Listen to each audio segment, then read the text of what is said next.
back, everyone. So, last time we killed Zephiel. But he had a contingency plan, so it's time to crush his dreams.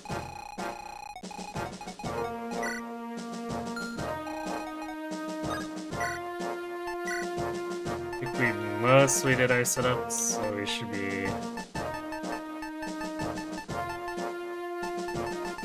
good to go.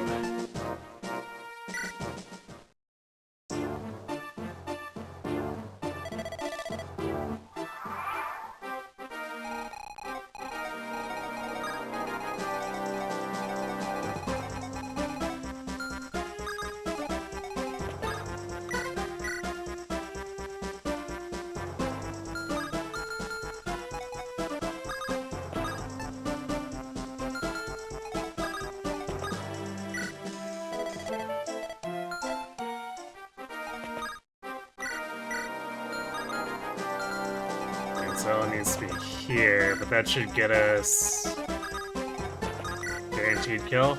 Yep.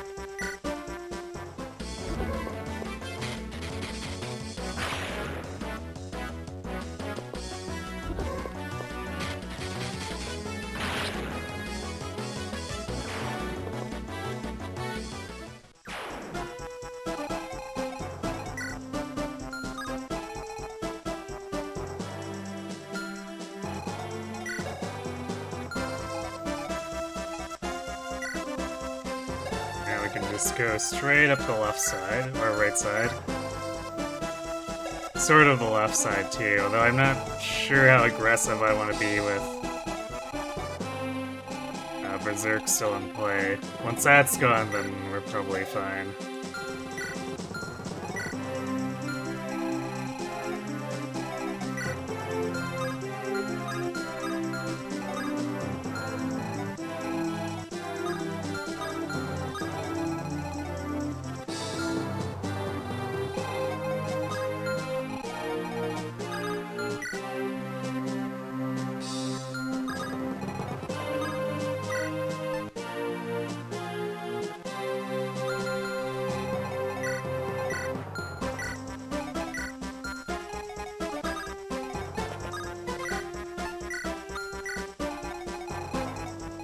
Shame that's not all melee, because if it was, it'd be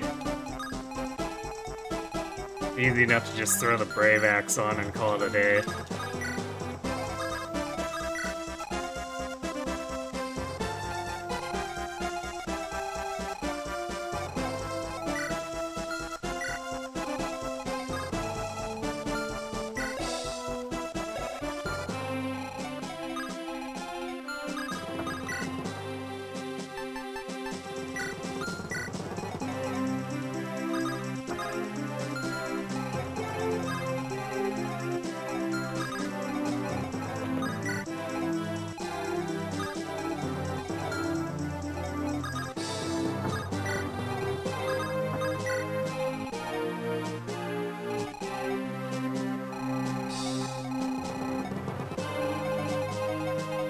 I guess we'll have to see how these move, too.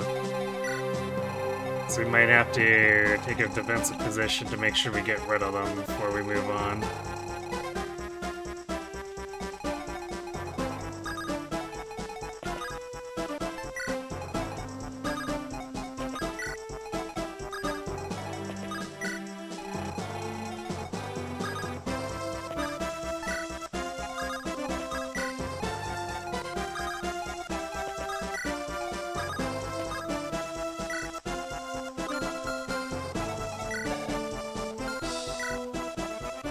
Could technically support Gonzalez with Alina. I don't think it's gonna matter though.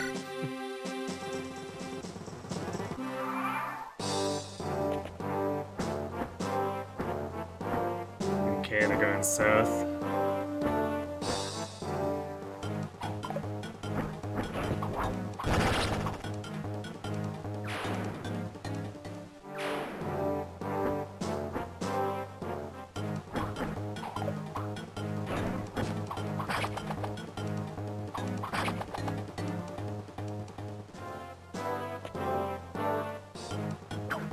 Oh no, all the 0 hits on Deke. What'll he ever do?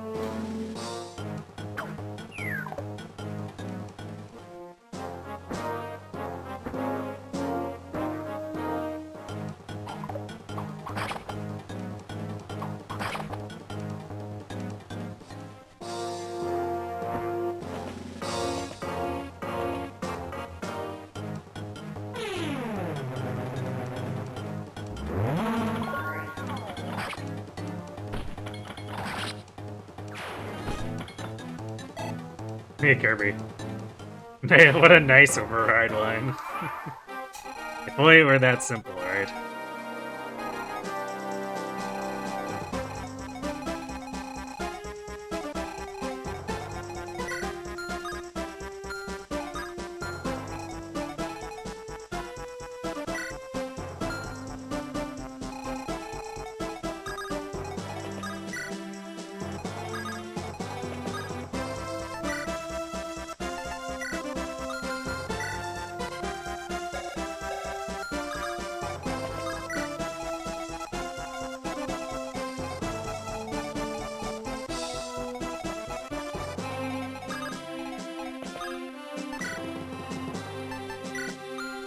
That Berserk and Sleep are less aggressive than I remember, so I guess we can just clean these out.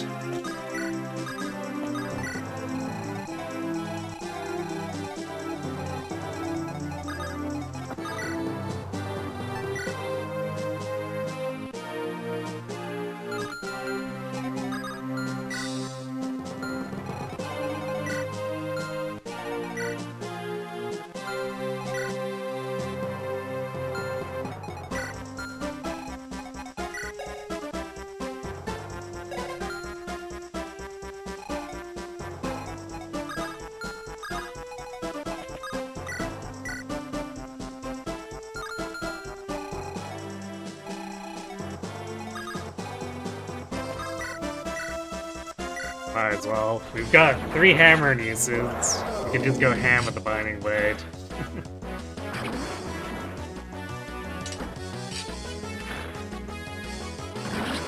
That lot looking...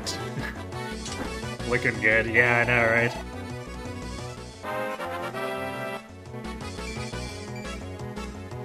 And the field to have a better trained... better trained Sophia without putting in any of the training. Well, I haven't really had Neem attack too much, but... yeah, I mean, she seems pretty good. For the 0 effort.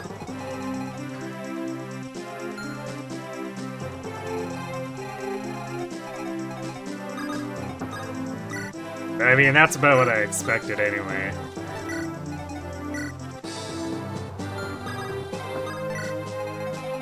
It's hard to argue with those stats.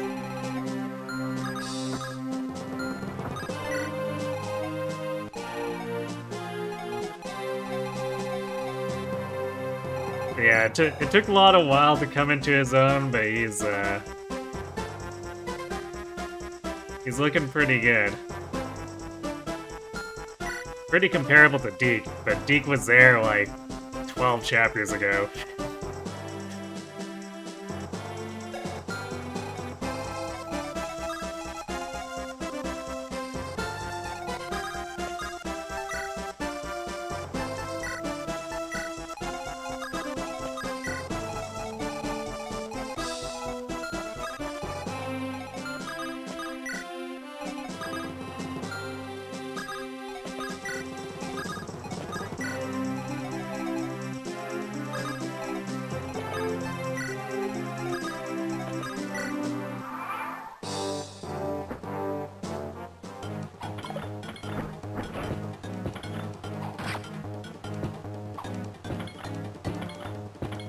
I think these guys are actually too scared of Roy to fight him and are going after the armors instead. Oh, this guy wants to die to Roy. Or at least get horrifically wounded. No, he's good. Good job, Roy.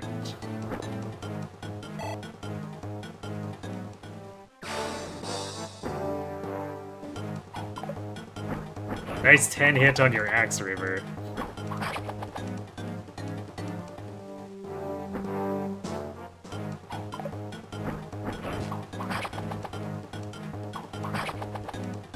You would be scared of Roy, our boy.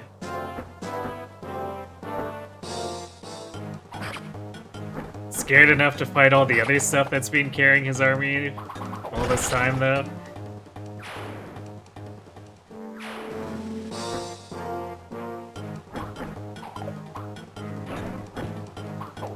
It's actually vaguely scary just because they could technically have piled on enough damage.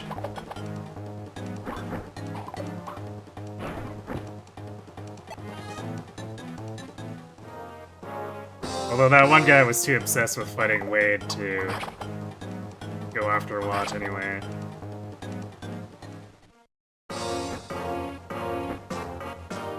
Wade getting doubled by a wyvern carrying a heavy weapon. Wade moment. Yep. I mean, Wade just doesn't have speed.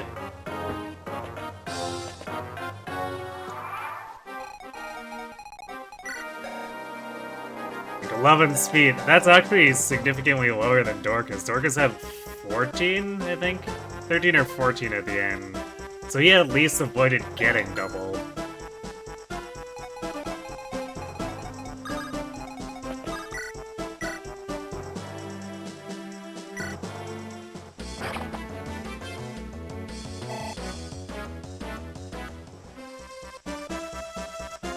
Your casual playthroughs Wade had like 15 speed. Actually, what is his average for this point? I did promote him at like level 15, but...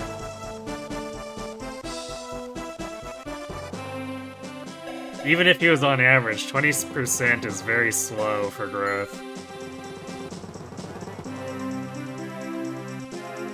Past you thanks to sacrifice of my Dorcas, Garcia, and Wade's speed for blessing yours. I mean, Dorcas was pretty alright. Like I said, he avoided getting doubled, which was enough. Hey, Coffee, thanks for being the gremlin.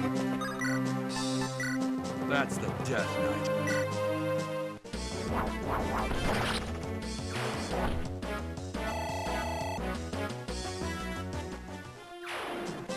Garrett Gonzo combo good.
The singular javelin slash steel lance is really not a threat to anyone else over here.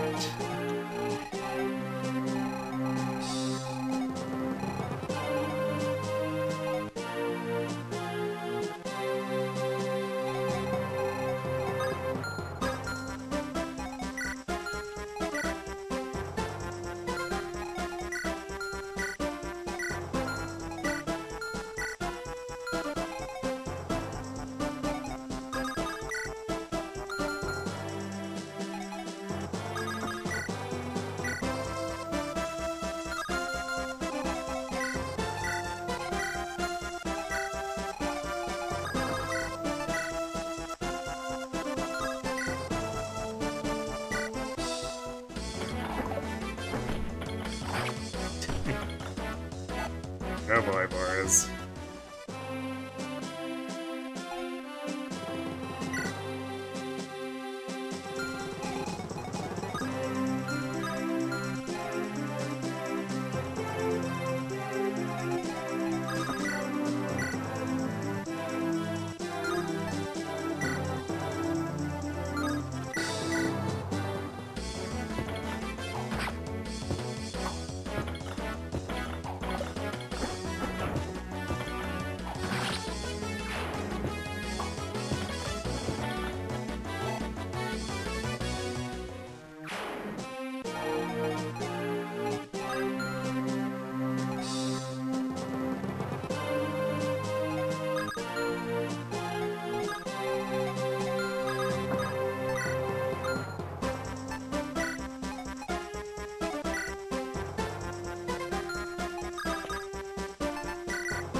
guess we won't grab Carol just yet.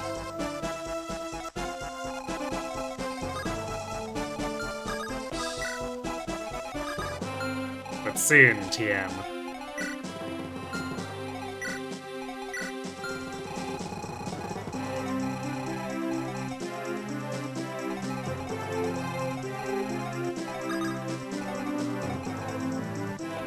So, you know, it'd be funny.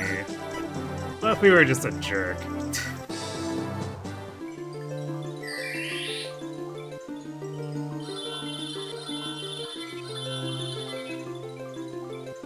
What are my weight stats right now? Pretty bad here.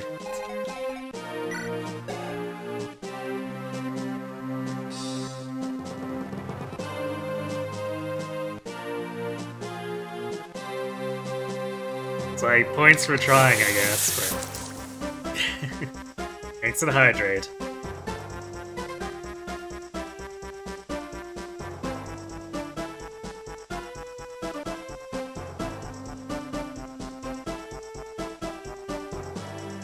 Request to rename Lot to Sloth or Slowpoke.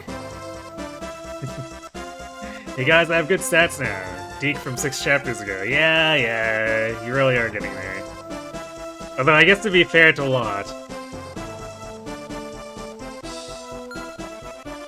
he has good stats and giving Deke and Lot good stats. True. Because Lot's got that huge defense, and Deke has kind of not grown defense in the last 18 levels, I want to say. With the Axe Bros nearby, he kind of doesn't need to directly tank, but still. It's worth noting that he's been slacking on his defense.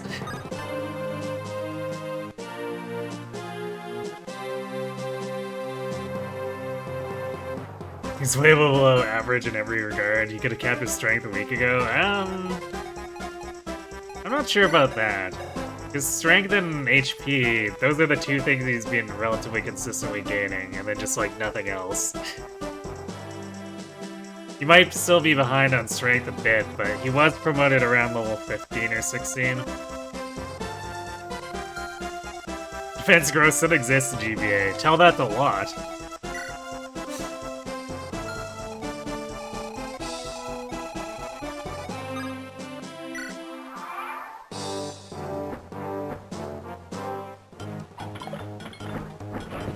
Lot ate all of them. True.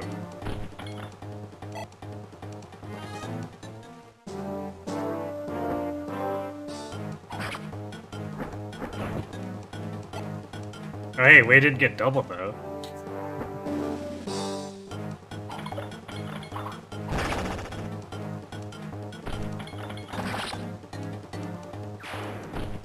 Even at level 15 promotion, he could have kept his strength and should have. Well, that'd just be how GBA growth. That's just how GBA growths be, I guess.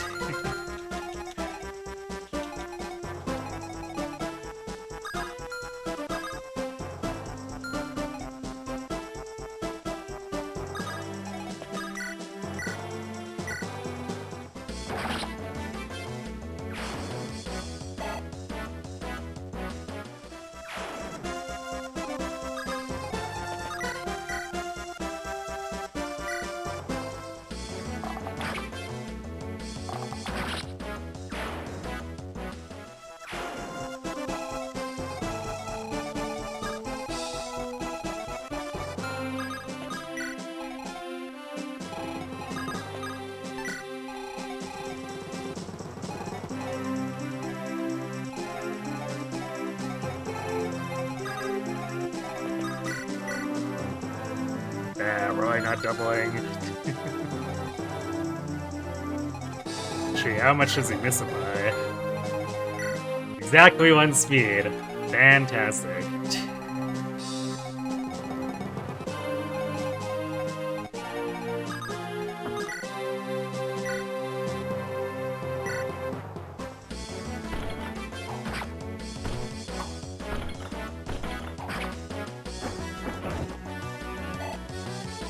Albarth, I'd say you tried, but I'm not so sure about that.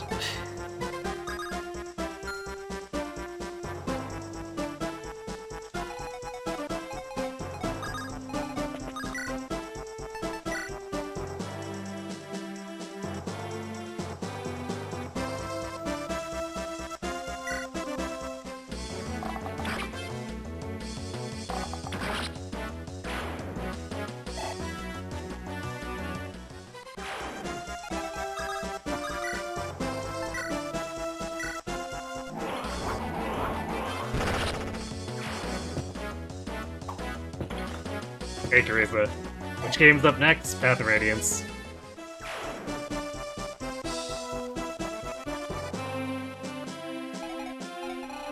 I do have my notes prepared.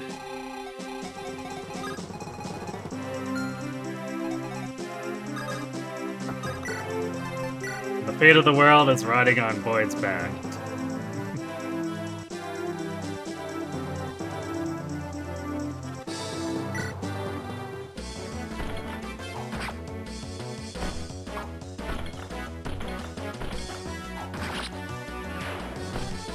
Yeah, pretty much just this chapter.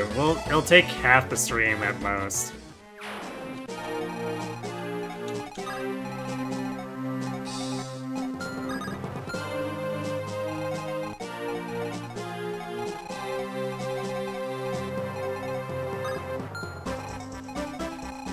Didn't quite get close enough to pull these dudes.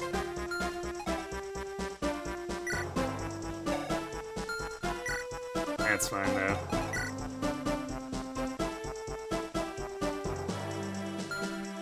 Let's see. Right, to have the hammer and an open.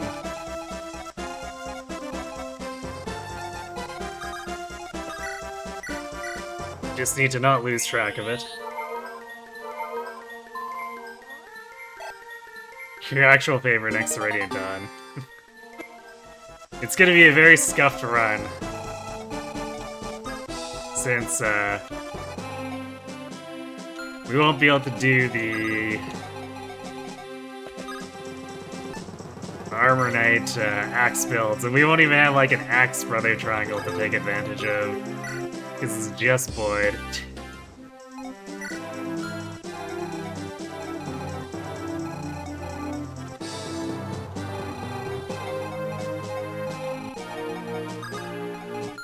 And Boyd's base stats are not good.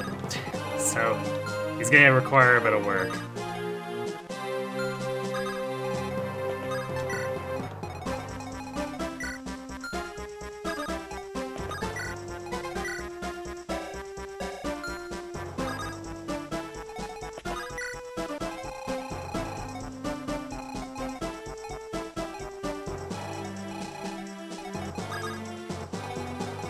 We can actually... Yeah, we can just move Neem all the way up here and she can still Physic Blade.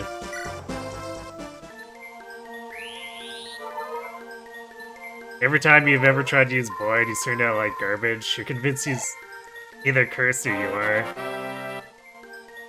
He's kind of volatile is the problem. So... we're going to, if I feel we need to, because I've benchmarked stuff out, if we need to force rig some stats for him, I think we're gonna have to do it, because, yeah, we're kind of playing Maniac, so we can't screw around too much.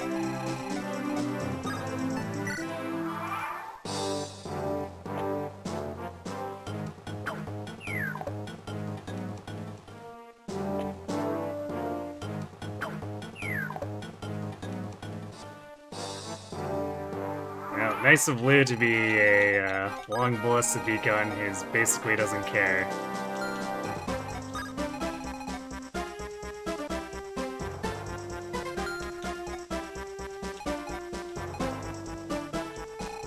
Because even if they both hit him, we gave him an enough angelic robe where he's just like, yep, I can phase tank it.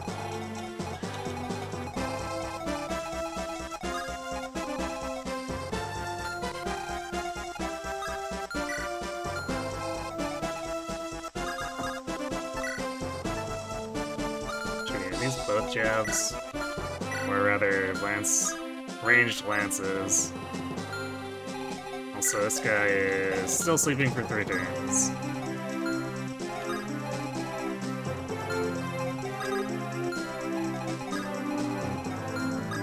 So we'll do this.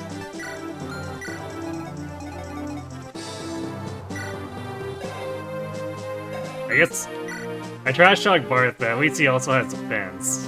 He's got basically nothing else, but he can take hits from non-axe things without having to worry too much. Especially since the armor triangle basically gives him enough crit avoid where he shouldn't be crit by most things.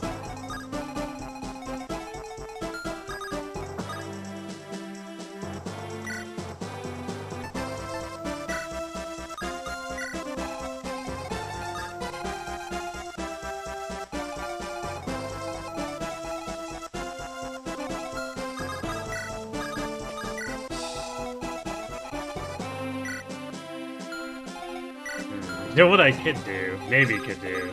Can I do it?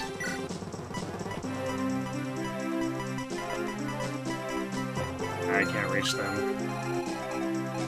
It'd be funny to put these bullets side to sleep. Alas. Not quite enough reach, even with Neem.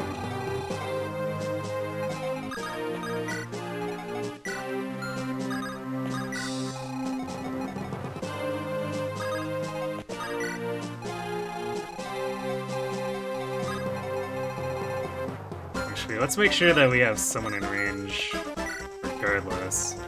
So I'll keep the Axe brothers around here. Even though we're probably going to mostly drain it with Lou.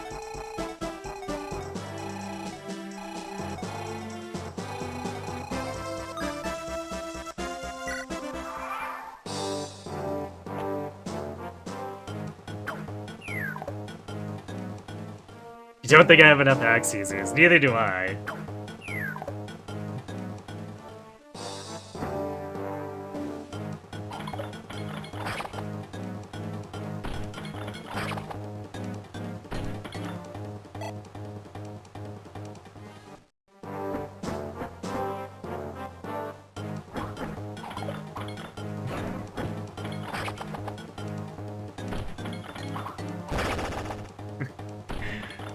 I appreciate that sentiment, but these Lunatic Plus is definitely way harder than Path Radiance Maniac.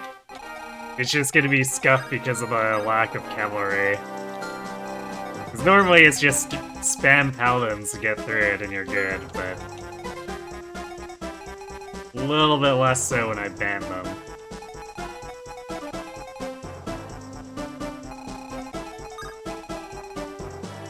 I can't really bring Lowena up here, though. Those bullets I will destroy her if she actually gets hit.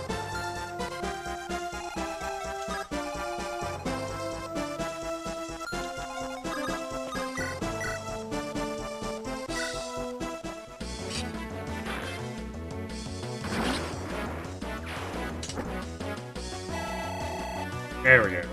There's a good use of durability from Binding Blade.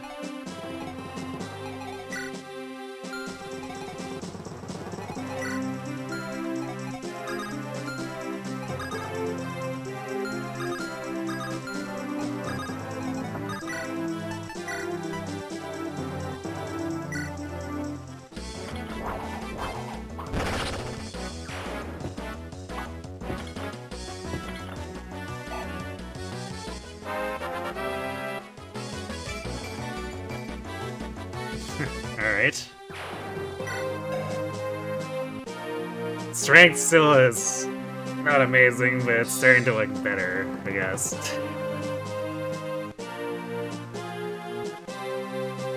It's funny that she's only now catching up to Borz's speed, though. I wasn't quite expecting that. Borz is not someone I think about as fast, but apparently he is.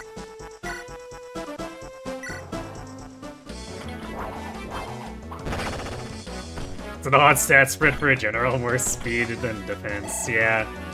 I mean, I keep comparing her to basically being a Lance Myrmidon. That's kind of what she's being for most of the game.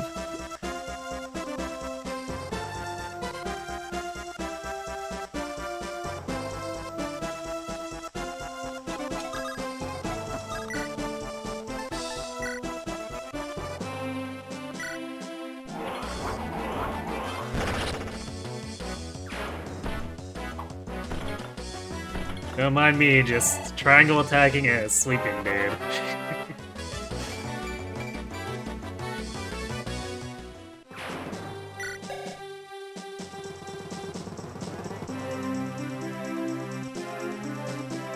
This board is actually looking pretty good now.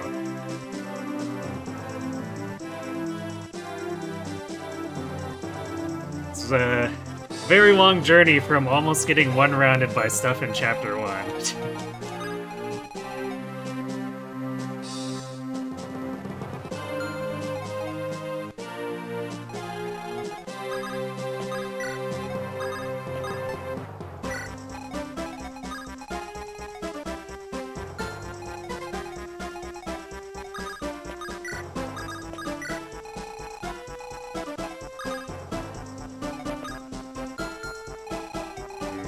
Actually, you know, we're probably running these out without needing Deke and the other guys here. Let's move them back towards the group. The magic of everyone wanting to shoot Lou for whatever reason. Instead of Volt, actually.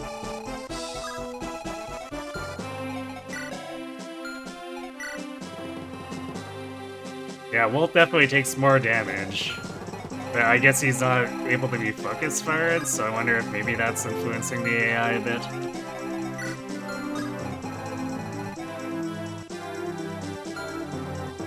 Or wait, he might take... Let's see... Now with the beast support it should only be like he has 11 defense. So yeah, he takes 1 more damage than Lou, but... Shrug, I guess? Knights of Ossia MVP squad, right.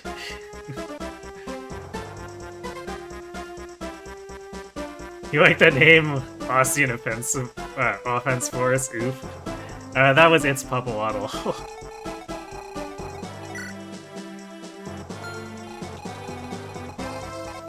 Also, nice stealables on a map where... I mean, I guess there's a shop, but still...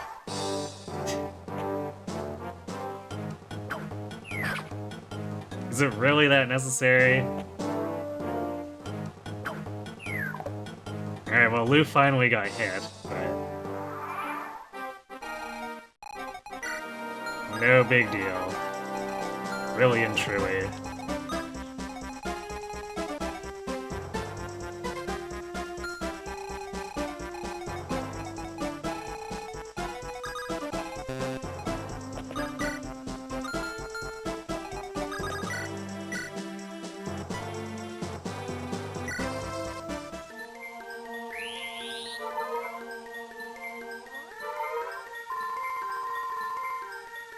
It's their union. True.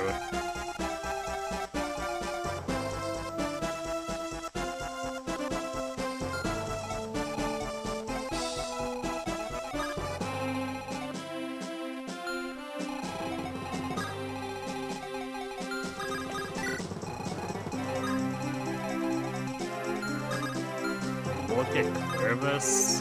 He doesn't get clear of that one, but we should be able to go above this one. Yeah, if we go here.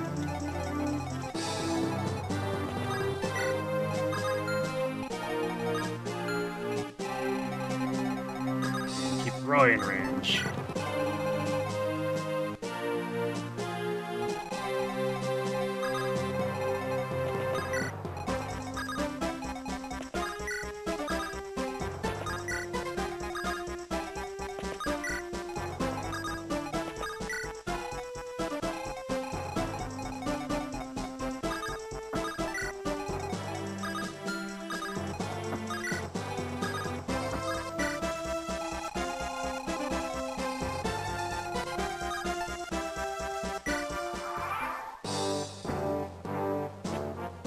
We made the Mangi.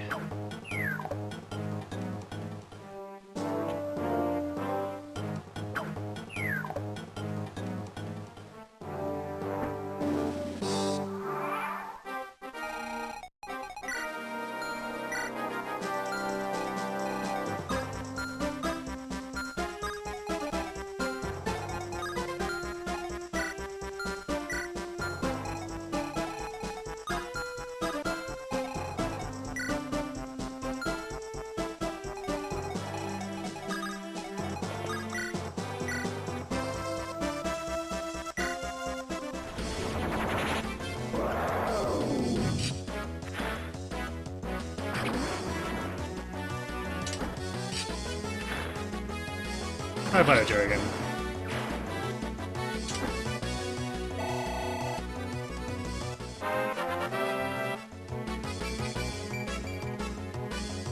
Well, you got to 19 speed.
Actually, I know what I'm gonna do.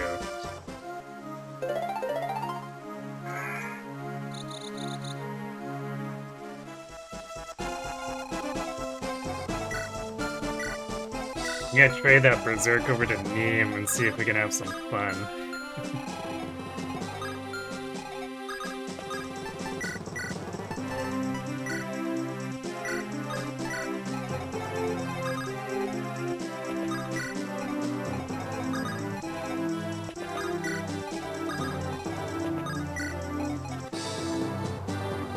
Seriously, the Binding Blade's more blazing than the blazing.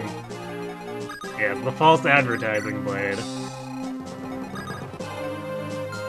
Dude, what is even in these inventory or armories? Oh, we can buy light brands.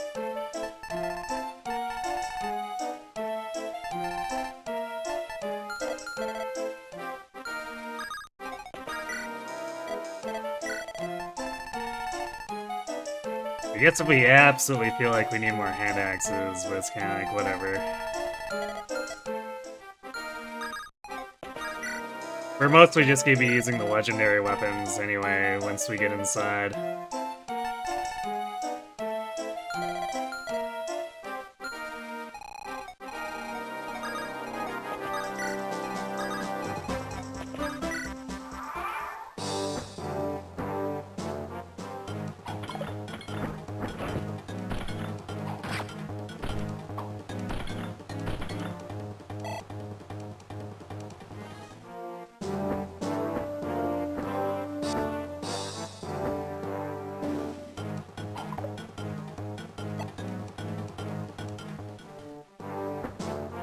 Sword users can have a 1 to 2 range as a treat.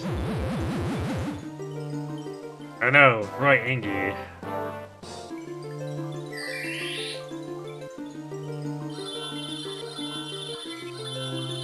And I guess Gwendolyn's asleep.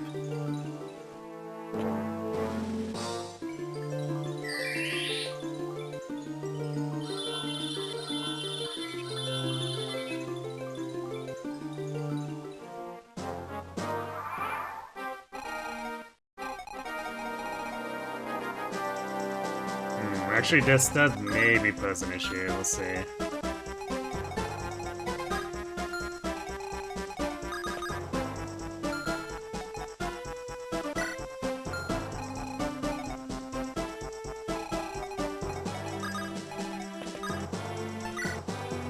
We can also sleep there, dudes.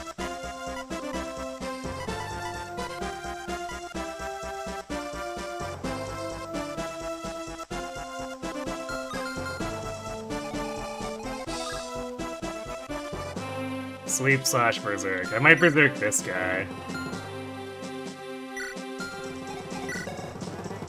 Because if I sleep him, he's just gonna sit there forever. Since we can't reach him. Actually, that's technically not true. We can technically reach him if we have Gonzalez and them climb over the mountains for forever.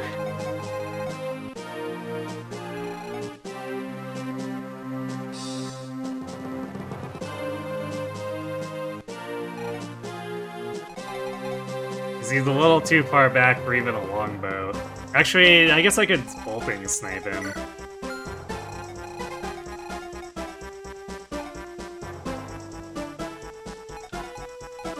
So I could just put him to sleep and then snipe him later.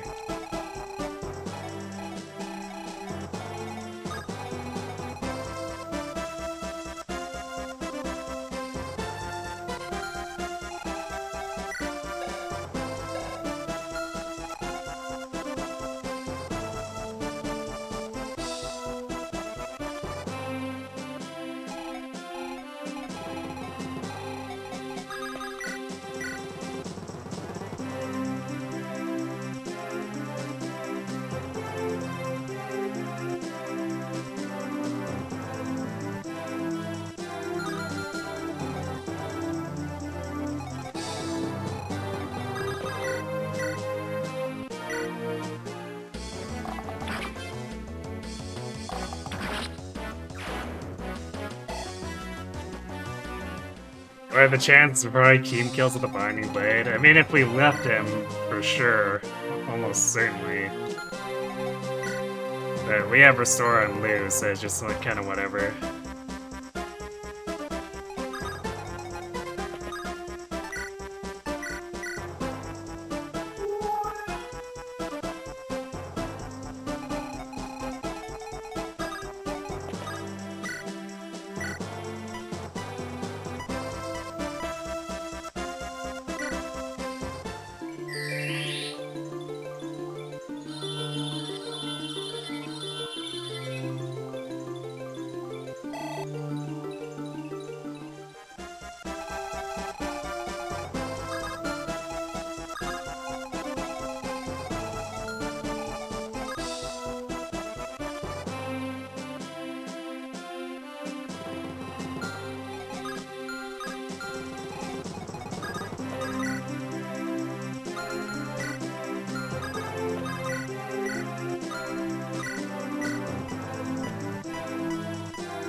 How this corner has devolved into both teams just throwing status saves around.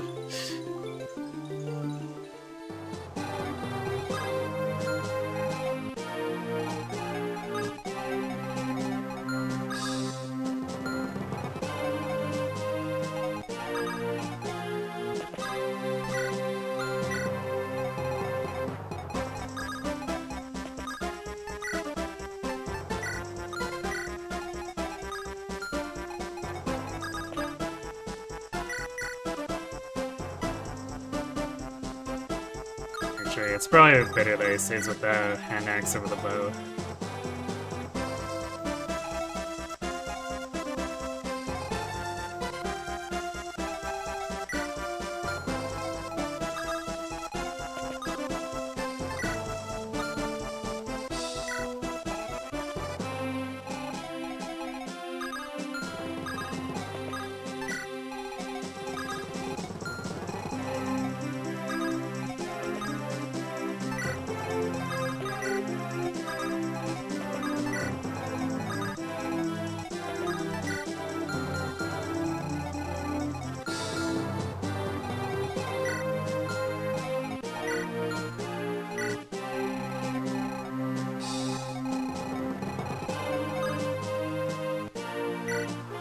What's the chance Carol gets his 1 level? Pretty much not.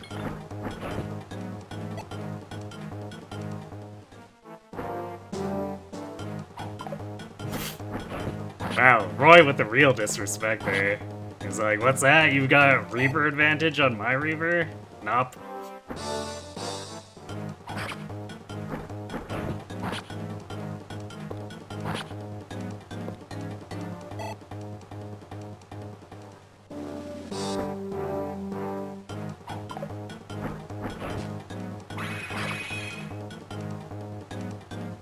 And Ellen took that personally.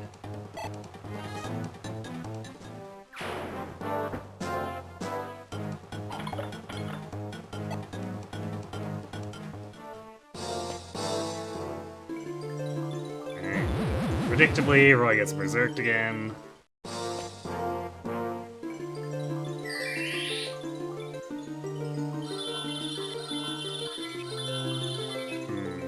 100% sleep on Lou is kind of gross.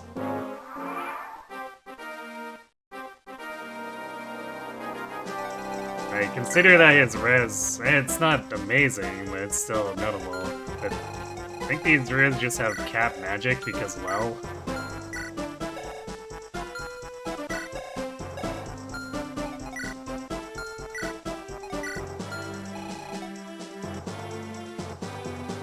I'm making you want to play Radiant Dawn again, but you don't know if you should. So you don't want to get distracted while making the script for the swords only run. Yeah, probably best not to overextend, so for sure.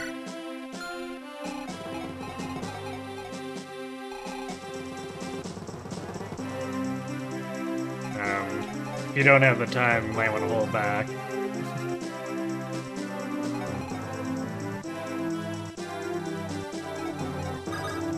Let's see. We also want to keep Neem out of range. Actually, I guess Ellen's res is so high that at least she will prevent them from likely landing. Or in the very least, she'll probably force them to have like a coin flip instead of 100%.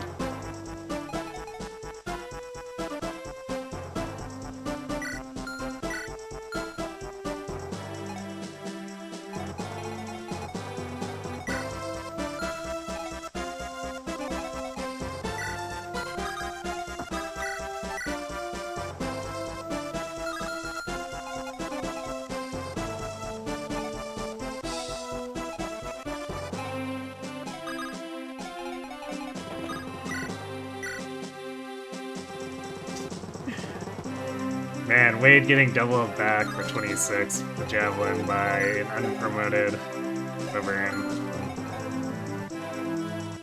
Truly the stats of all time.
There we go.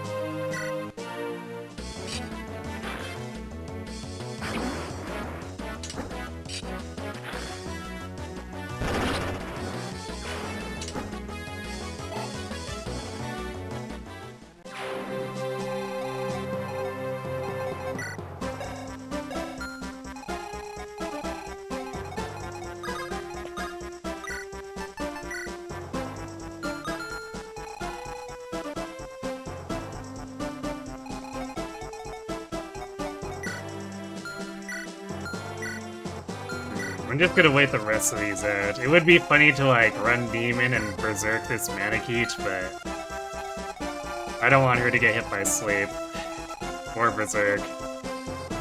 Actually, wait. Because Roy's probably gonna get targeted for the Berserk again. So at worst, 2 of the staffers get hit by sleep. And it's easy enough to just cure through that. So yeah, let's see, can we hit that Maneki with Berserk?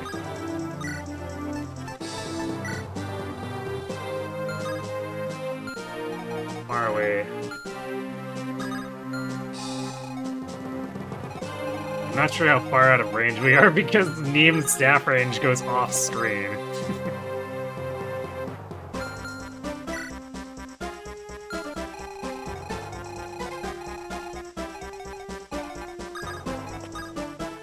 Alright, we'll do this and then see if we can get further with her.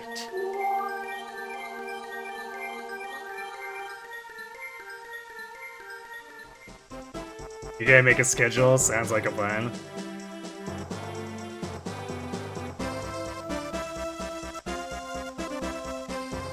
You recently learned that Mulligar in this game is actually not effective against flying units. They miss it because you don't actually fight any pickets after getting it, probably.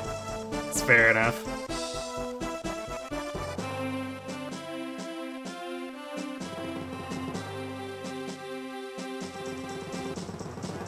Rescuing a person and getting attacked by 2 Javelin Pegasi killed Meg. Yep, that sounds like Meg stuff, alright.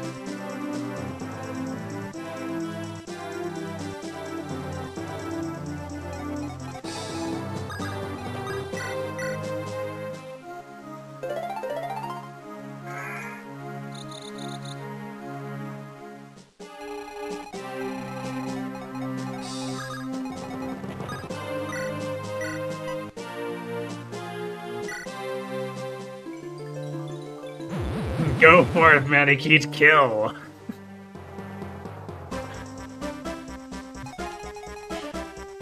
You'll just have Neem sleep while the Wyvern strat for 23. Yeah, I mean, Ellen's doing a pretty good job of it too. She's no slouch.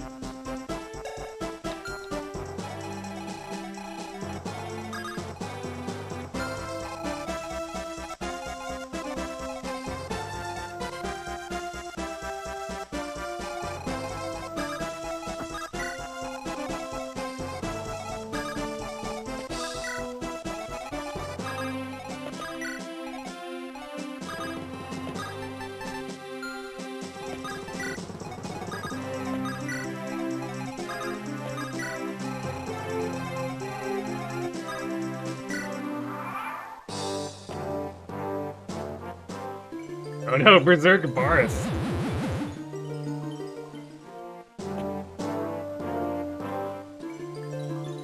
Berserk Barth and Sleepy Walt. Yeah, I have the stays, might as well use them, and it makes this chapter significantly faster to do it.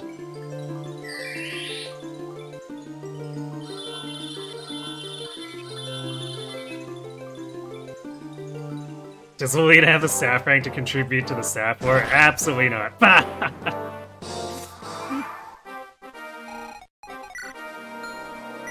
think that was that the one? No, it wasn't the one with the sleep staff remaining.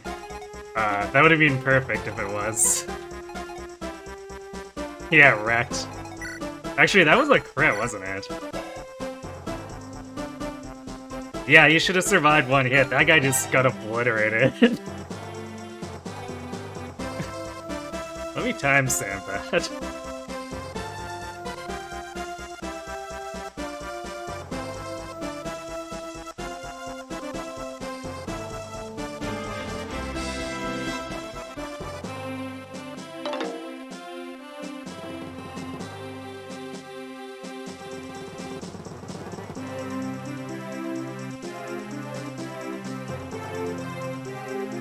You know, if he'd had the Radiance, I could train Volk up a bit and get him to steal more status staves. I could try.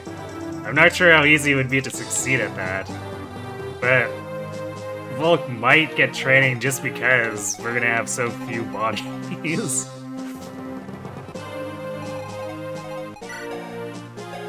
It's like, yeah, we need someone who actually has a little bit of bulk and avoid. So he might just actually end up fighting.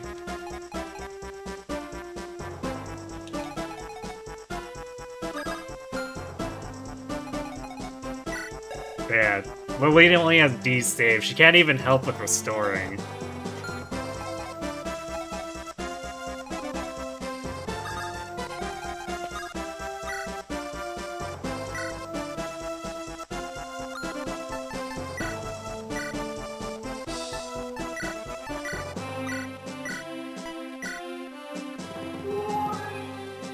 Except the Herculean task of stealing siege gems. Yeah, I don't know how much we're gonna be doing of that, but... I mean... If we're there, and we can, I'll probably make an attempt.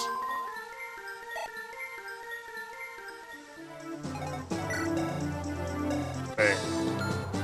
I feel like we're probably not gonna be able to rush the enemy down before that happens.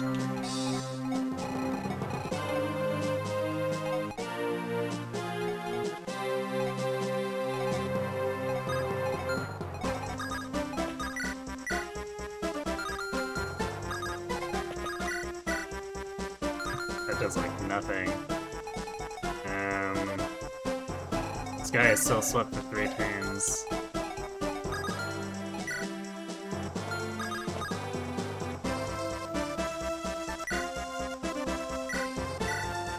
So I guess we'll start unsweeping our units.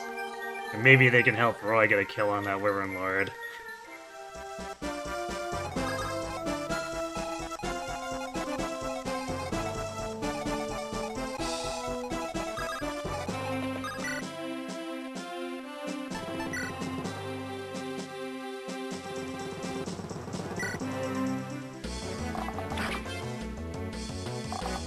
Nice.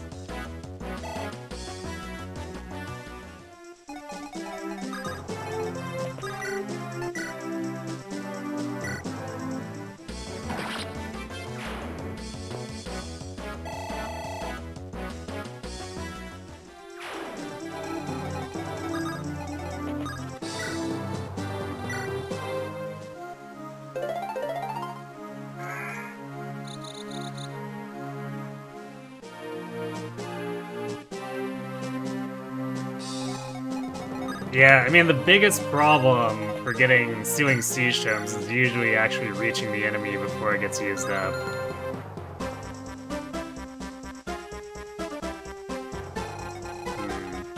You know what, since Lou can't double with that, I'm gonna have to wait, otherwise he's probably gonna get physicked.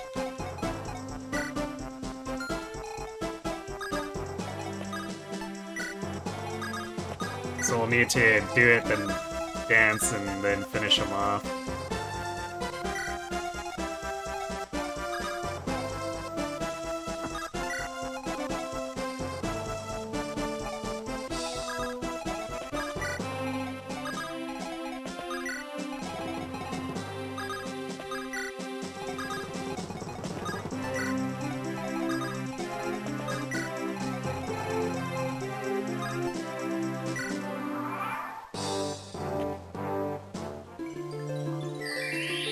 Yep, Sleepy Carol. He's definitely not getting that, that level.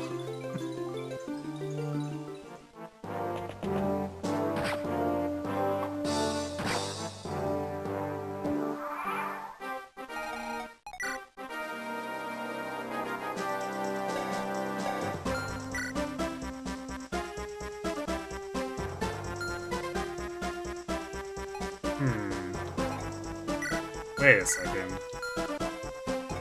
How did this Manakee miss? 151 against 38? Or wait. No, I guess it's slow enough that the Druid's doubling him. Never mind. For some reason I thought the Manakees were pretty fast, but... No, never mind.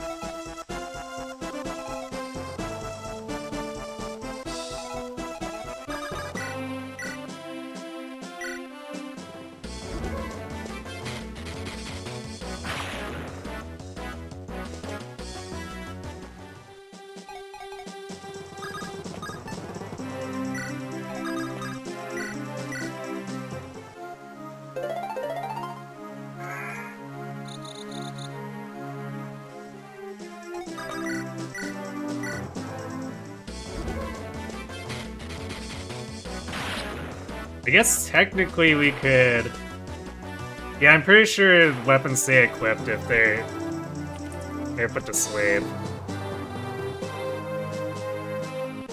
What we could do, I think, though, let me double check.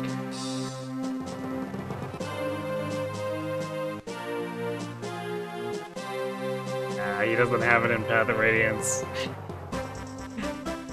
I didn't think so, but I had to check. It's in Radiant Dawn. You can disarm. I was like, do we train Braum to disarm them? Except Braum doesn't have disarm in Path of Radiance.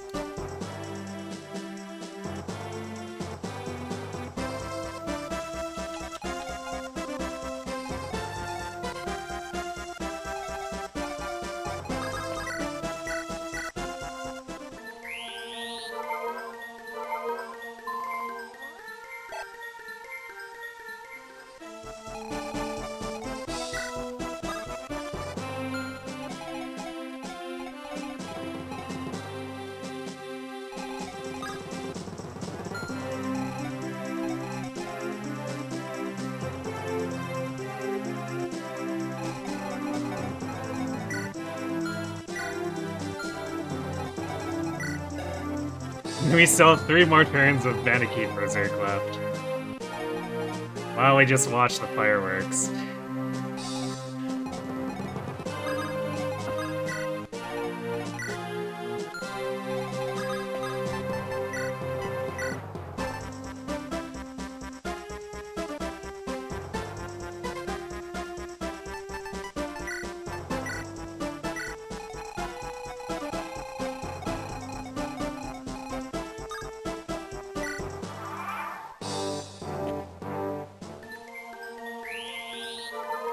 Except he's healing.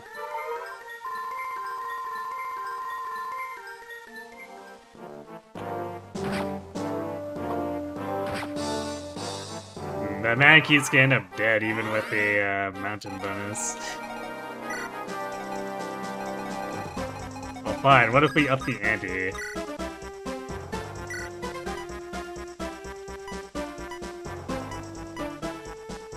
How fast are the snipers? Yeah, they won't be doubling, but they do have killer bows.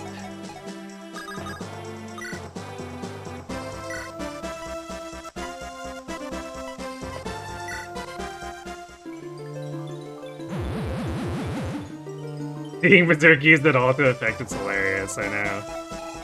Does Berserk work on bosses? It's a good question. I would imagine it'd be really bad trying to hit Renya with it, though. She has 25 res.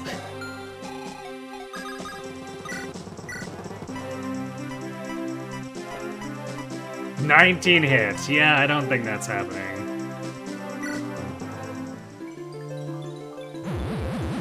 Gates and Thrones cure sass after a turn. Rip. Alright, here we go.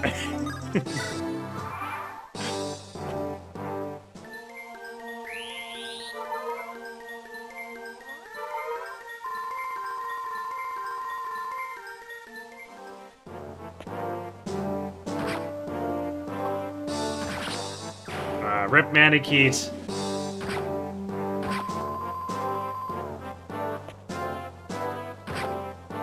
No, you're not supposed to kill each other.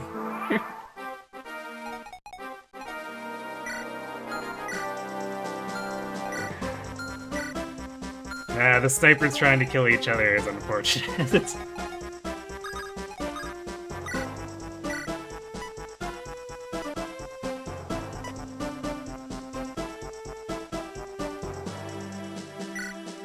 Here, let's do this.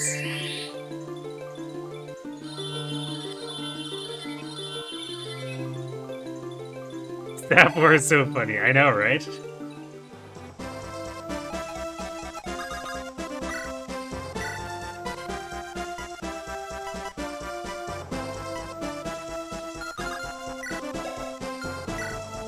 Technically speaking, Ellen is actually better at this too. She's got 2 more magic. Yeah, I have 2 sleep saves.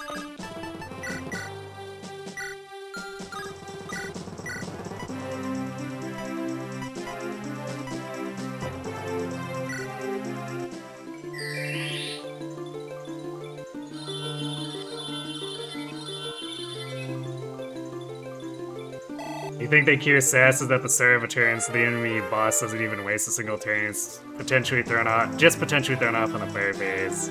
Well, that's no fun.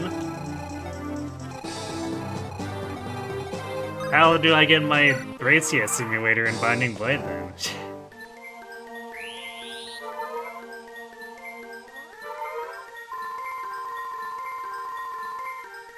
You can get 3? Interesting.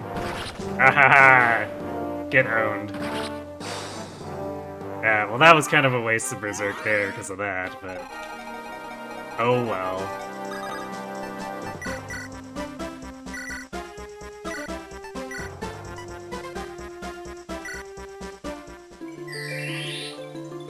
Dude, the snipers never move. It might be the case, actually. Oh, we missed. That's alright.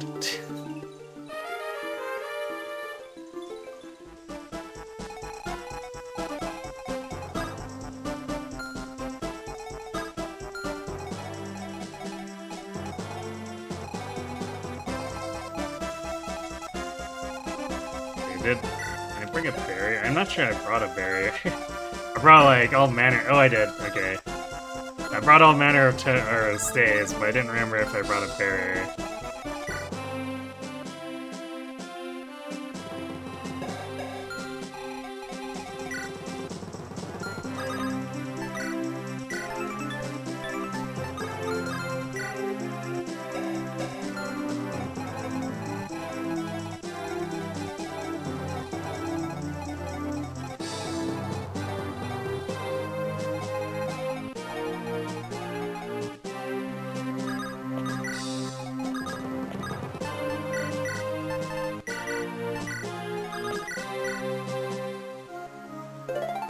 Where was this guiding ring in the early game?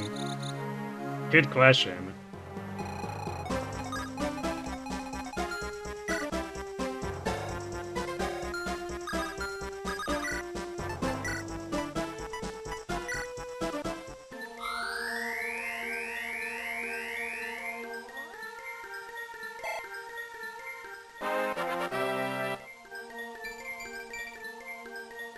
Speaking of Thracia, that's the best game for getting siege tomes, since you can just capture a siege user with 0 struggle. Yeah.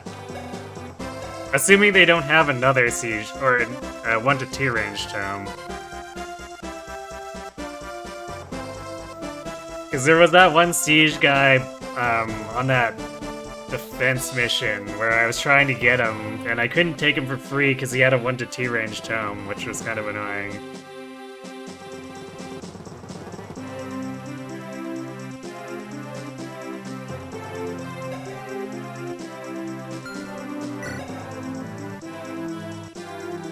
She's totally gonna cap magic. Ellen stonks, I guess. Yeah, how does this compare? So we have... she has 42 attack. Against our 26 res. Plus, I guess 1 defense from Volt.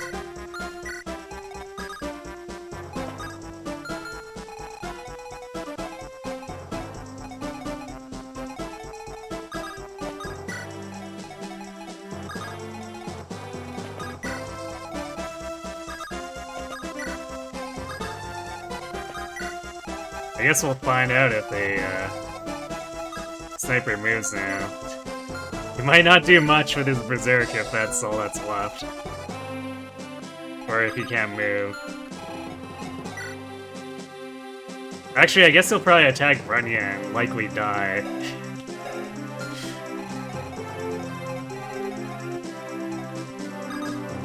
I guess we'll see, because if she swaps the bolting to attack Roy and then the sniper attacks her, that could be really funny.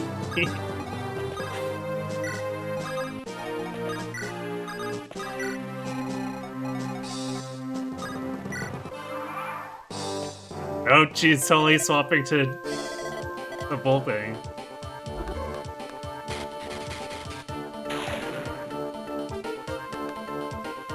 Be very happy to sabotage Raisin's tier list. Alright. He tried.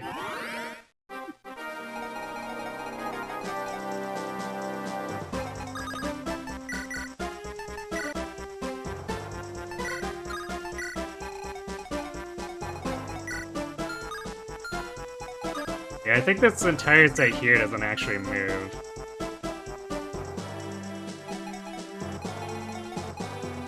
Which means if I want to, I can kill this guy for free with Roy.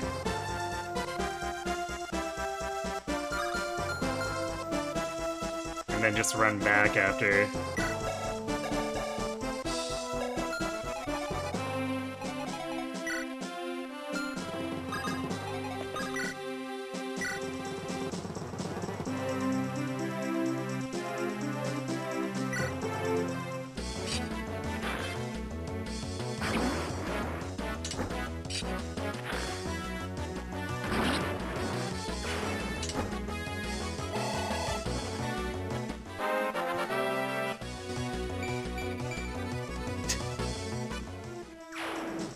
Oh, Roy. Good thing you really don't need much for stats to kill it in.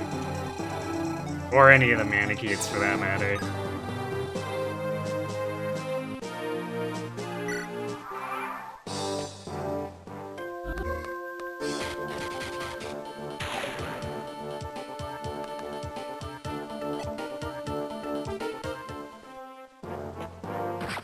Oh, he actually hit. Go, little sniper, go! Oh, yeah, he actually might clear this turn.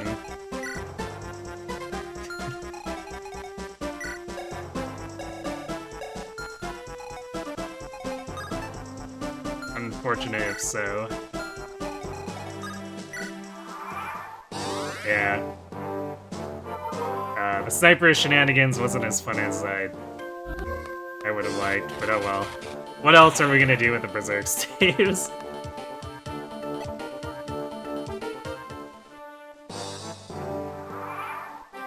Two more turns.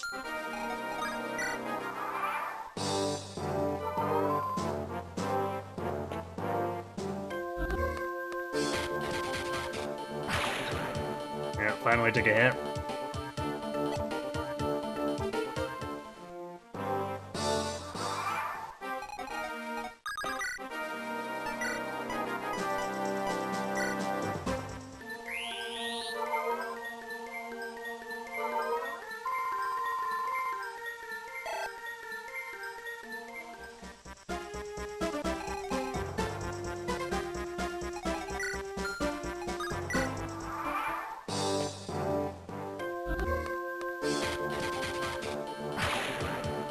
Two hits.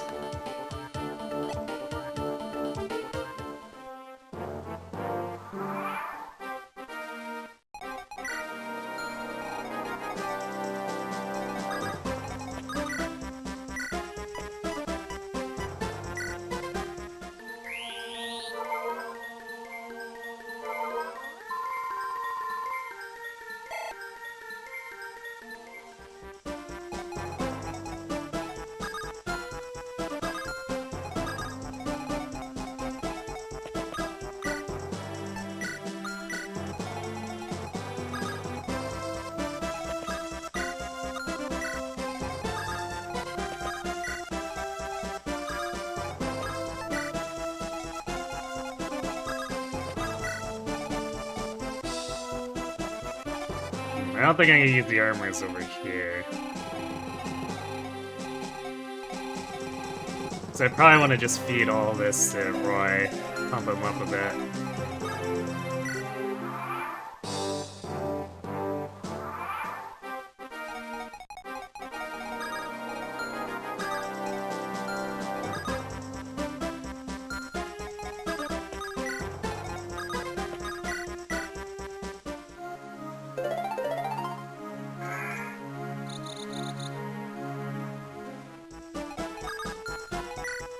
Is left on the Binding Blade, so we can kill that Druid and then hammer it.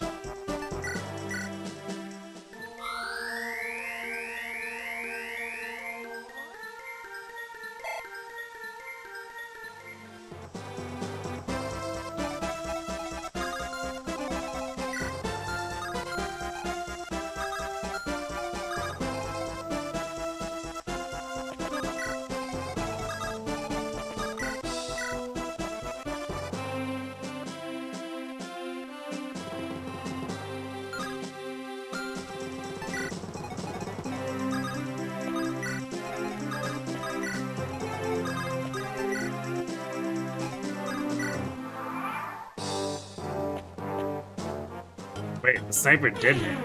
That's interesting. But what is that movement?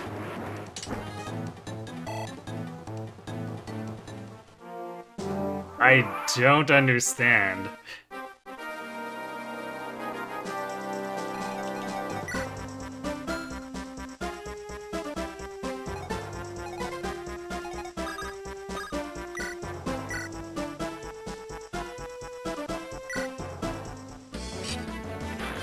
Is that some kind of healing AI? I don't think so. He's not well, he's partially damaged, but only because of the other guy.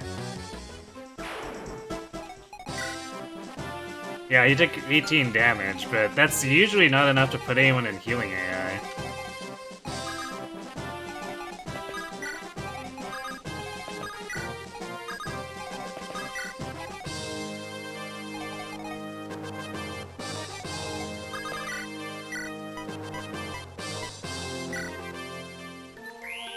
Yeah, Archer box.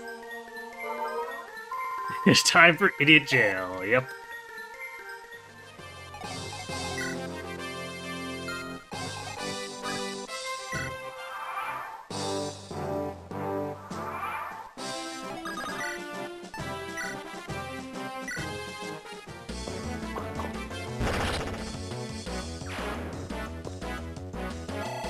More!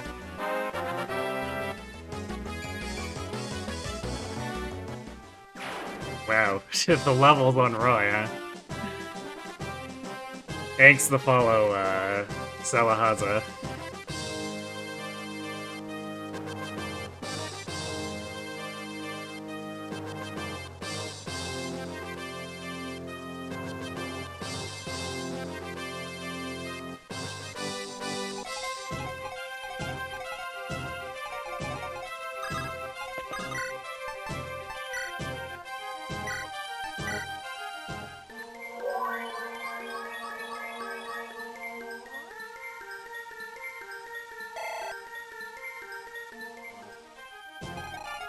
Actually, I guess Molina can come around along for the ride here.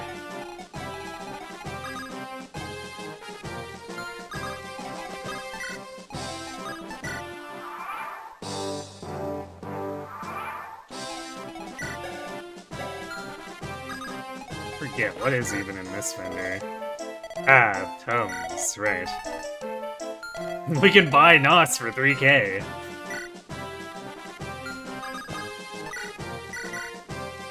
Oops, damn it. I didn't want to... God damn it. I didn't want to use it, I wanted to equip it.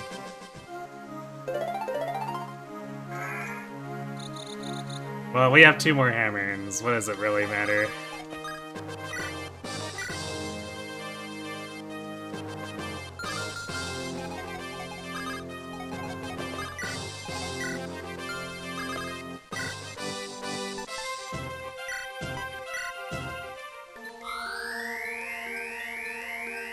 Tuned in for an immediate Roy crit. Roy there, Bush. I'm glad you think so. He's been struggling a bit on his levels, unfortunately, but he's doing his best, I suppose. Why is a 20-use legendary weapon usable to heal? Same reason you can do that in the original FEs. You can use Gradabu or Mercurius to heal, if I remember correctly. Sometimes that heal is needed. It can be, yes.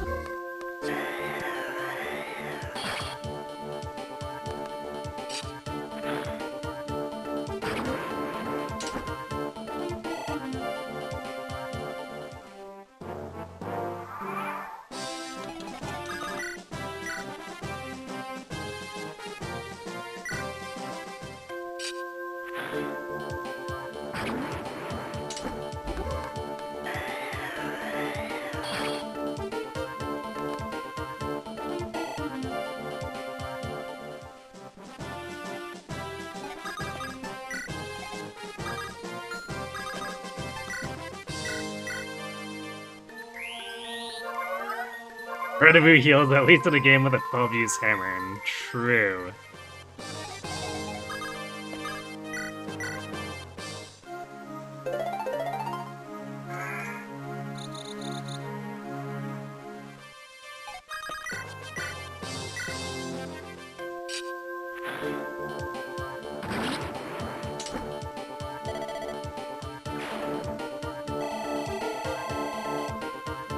And the next level is... still luck and defense. I mean, defense is kind of relevant, but... Man, it would be nice to actually get to 20 speed or more.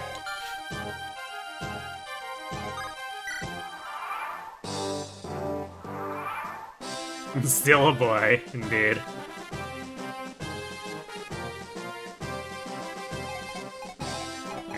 Alright, yeah, I don't think we need to buy anything. We've got everything we need to win. Let's just go.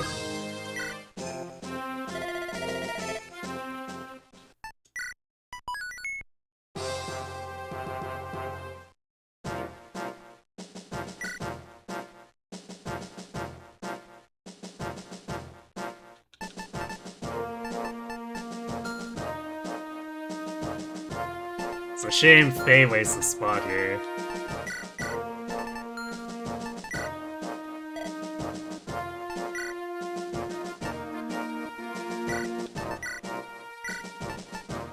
We don't need any of this.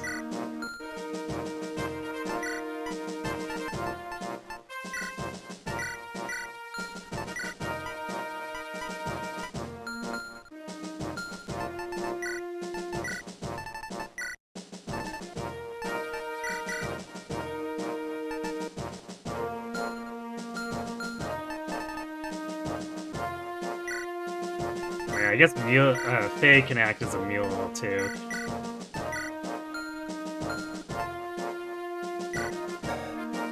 Unfortunately for Ellen, she is nowhere close to being able to use Aureola, so... such is life.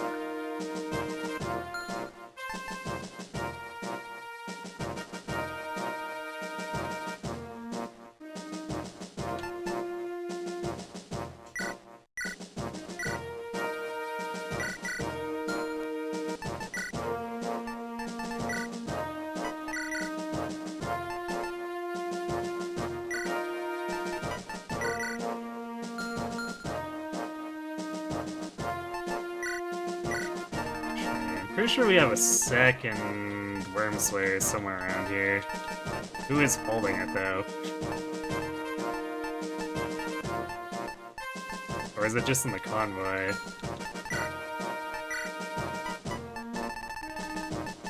Apparently in the convoy.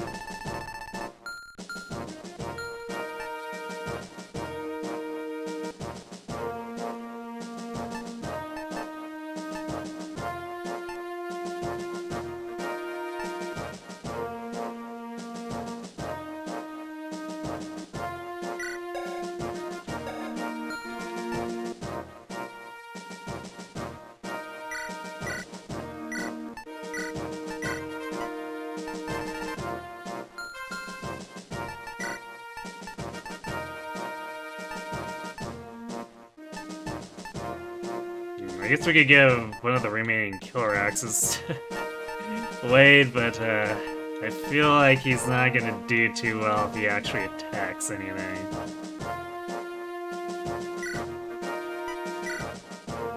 Let's just give him a Silver Axe, I guess.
You know, actually, Four Blades is probably overdoing it with Lou. He was already dealing a lot of damage with Air Calber to the Manikeets before. But we can use Four Blades on the Throne Manikeets, I guess.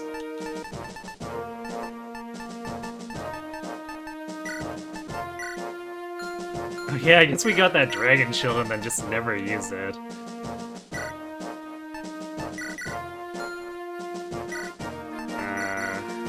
Who wants it?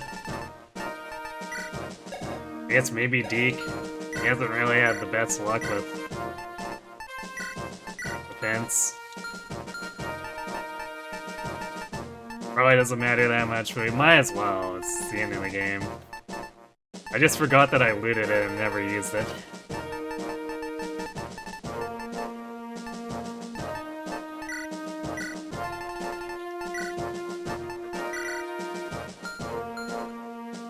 Actually, did I forget about anything else?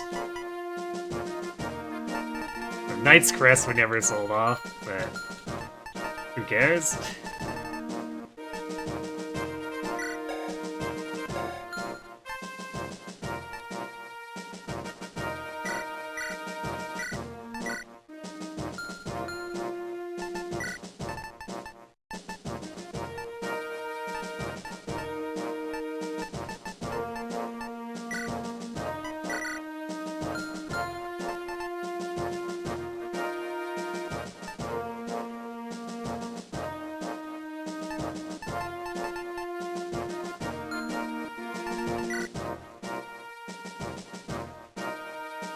More Worm Slayers.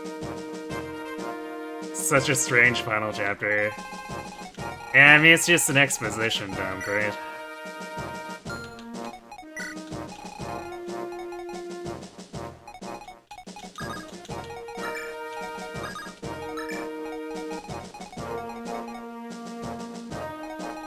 The only annoying thing about this is that since I didn't get to buy any boots, we're actually going to be moving really slowly, but it is what it is.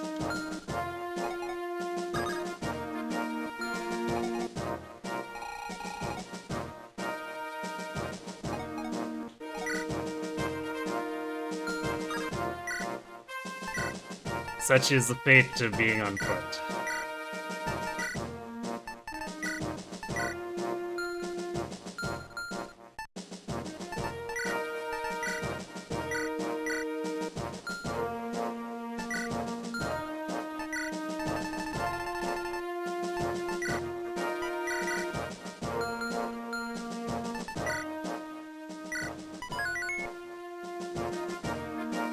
It's a boot shop flyer early. No. Actually, that reminds me. I just couldn't get to it in time because for some reason Gale didn't attack.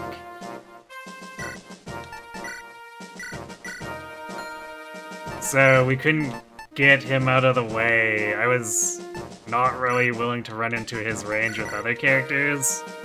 While Garrett and Gonzalez are futilely trying to kill him.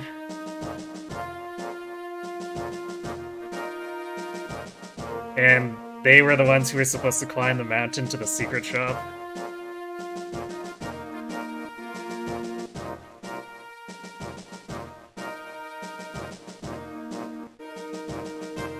If I knew they were gonna get stranded like that, I probably would have brought the warp. And just used that. But I thought we were gonna just tear through all those wyverns and then move on.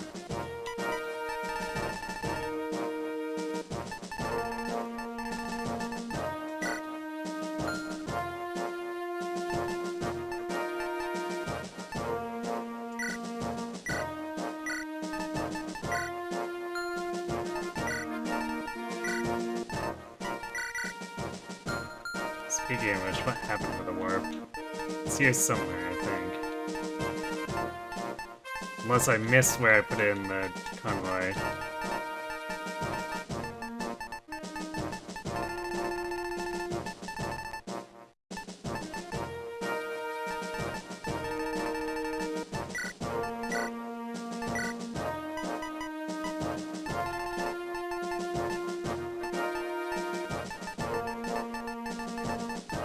I've lost track of where it went.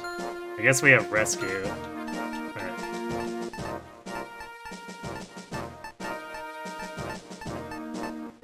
ah, there it is. It's on Astor.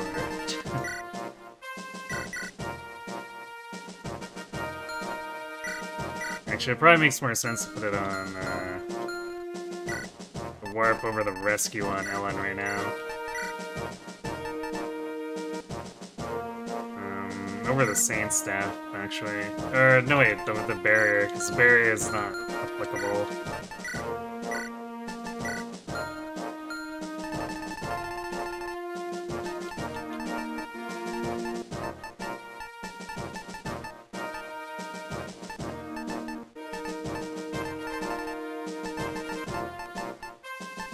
I actually don't have that many elixirs left. We went pretty hard on them. It shouldn't matter though, we got big healing.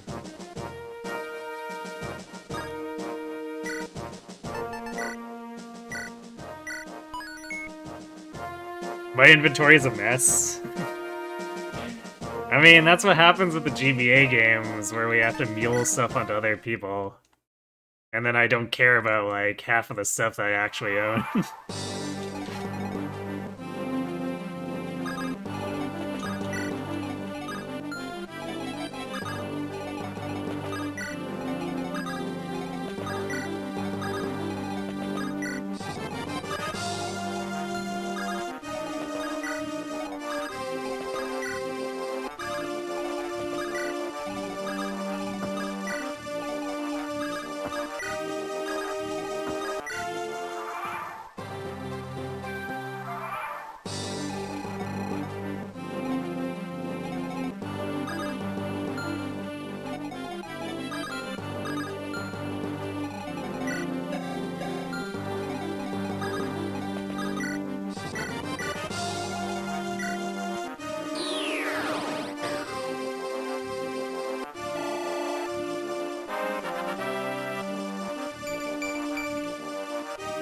Or skill and res. Completely irrelevant res, but it's there, I guess.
Especially gets bad in this game with the lack of selling and using items from prep. Yeah, that's true. Because we could definitely be more aggressive in Blazing Blade and...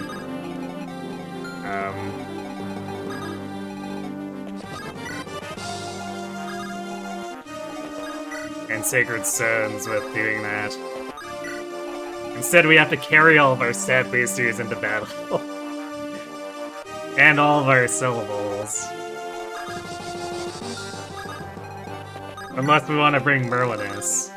But who wants to bring Merlinus?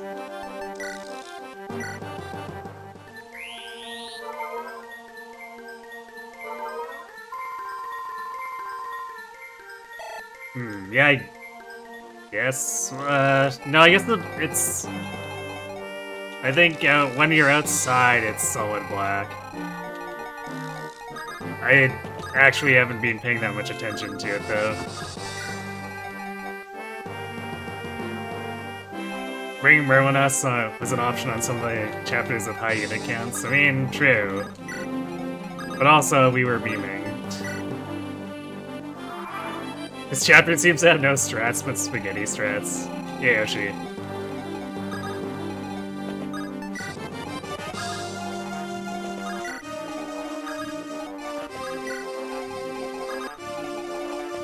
I don't know if I'd call it spaghetti strats so much as just... You have legendary weapons, go ham, I guess.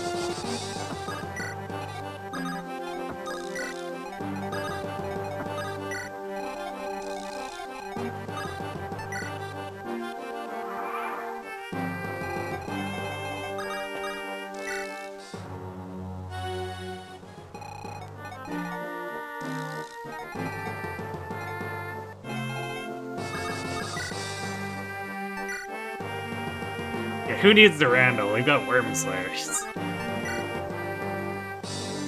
This is almost a one-shot, actually. That's pretty funny.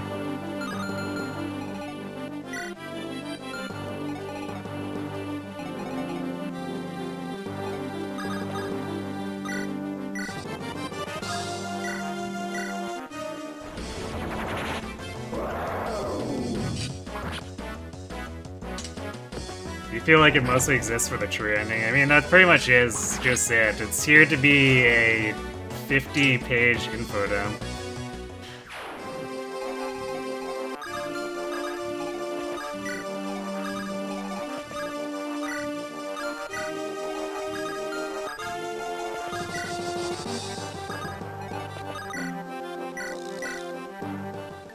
Also, this kind of also turns into Armed's user do everything.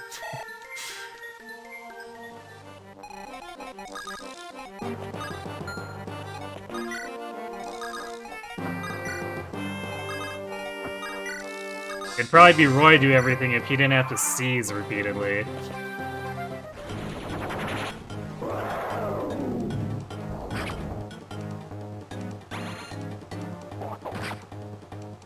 Layout isn't even tactically interesting, one long line of rooms, yeah.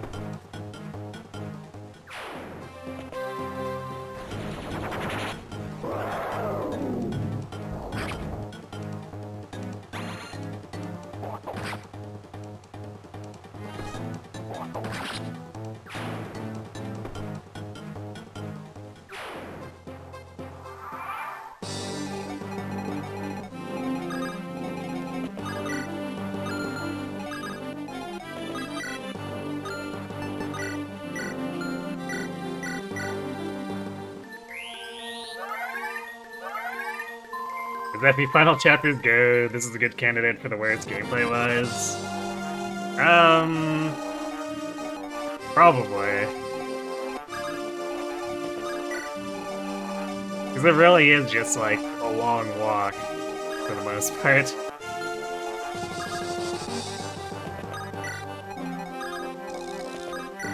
And what makes it exceptionally bad is that Roy has to seize every single throne.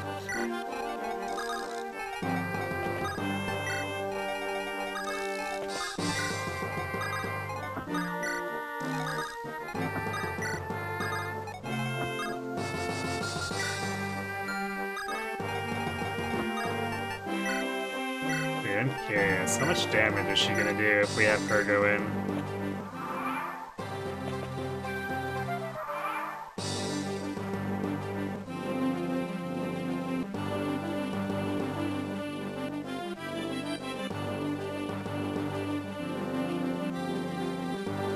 You know, it's technically not the final chapter, but this is the Aegean Battle Act, like, 1-2 part chapter. Yeah, I mean, it's basically just how FD7 treats its one. Where it's kind of like 2 parts of the same thing. Nowadays, when you play FE6, you skip every guidance other than 8X and end at Zephiel because it's more fun. That's definitely fair.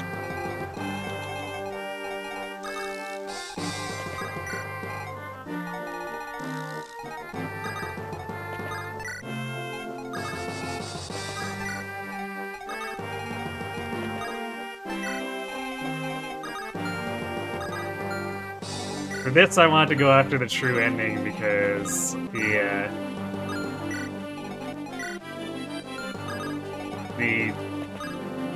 only feat aspect puts the team at an inherent disadvantage for making turn limits. But I definitely actually gave some consideration to just saying whatever.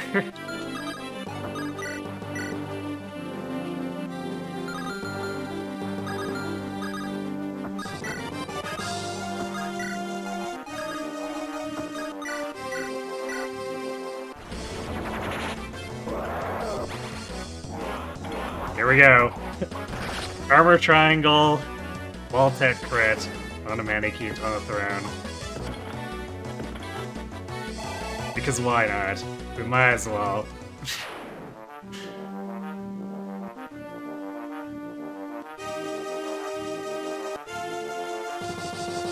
Yeah, that's true. This game does let you actually save between, which does make it an oddity compared to 7, 8, or Fates.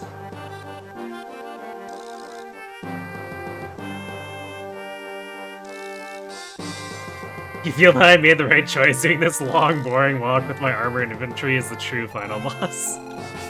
Yes.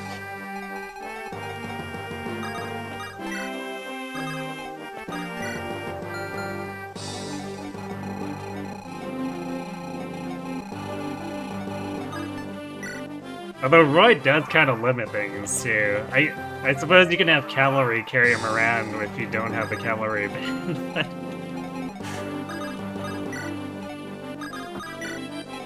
I think part of, like, half of what makes this chapter so bad is that you're stuck having to seize every single throne. Which means Roy is walking forever.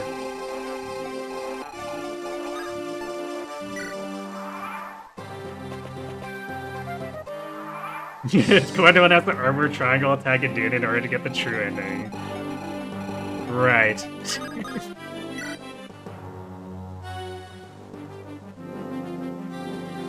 Just have 12 move Clary and take him to every throne in 2 turns. Ah, yes, of course.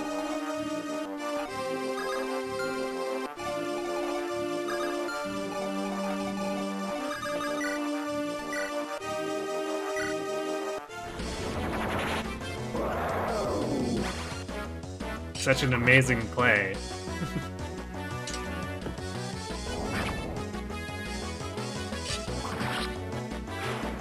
Roy needs to seize the throne so he can be at the witness the lore.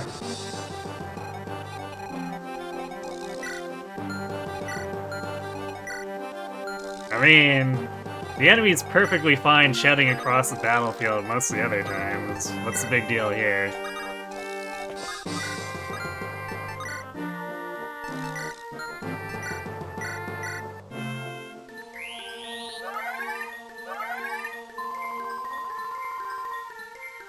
Is Jean afraid he's gonna get a sore throat, narrating 50 pages of text from across the room?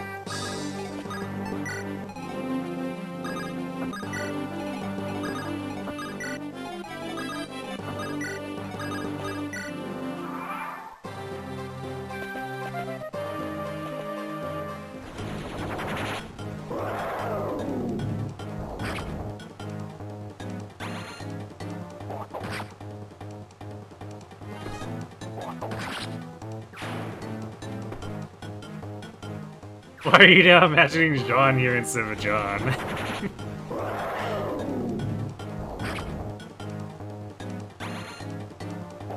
Because IS likes to choose similar sounding names, I guess.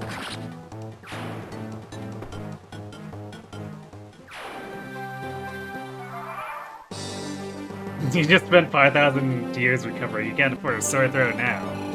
Ah, yes, for all that public speaking he does, right?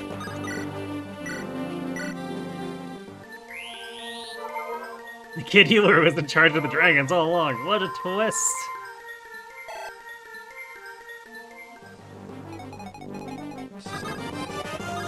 Look, I'm just saying. Idun was the divine dragon. Lear was the divine dragon. It can't be coincidence, right?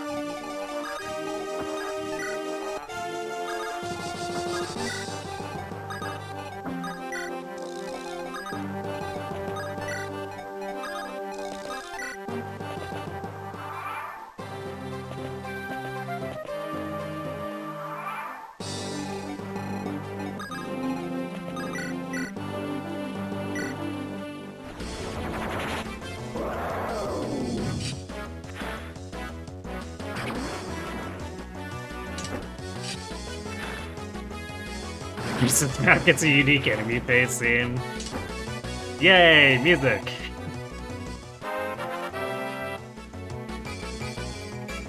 Hey, Roy got strength. Still no speed though.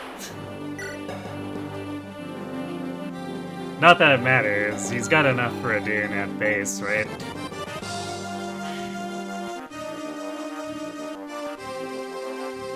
You've honestly never run John and Engage, so your only time you've ever seen John on the battlefield is him asking, "Should I really be here?"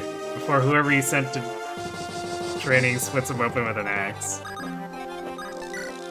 Sounds about right.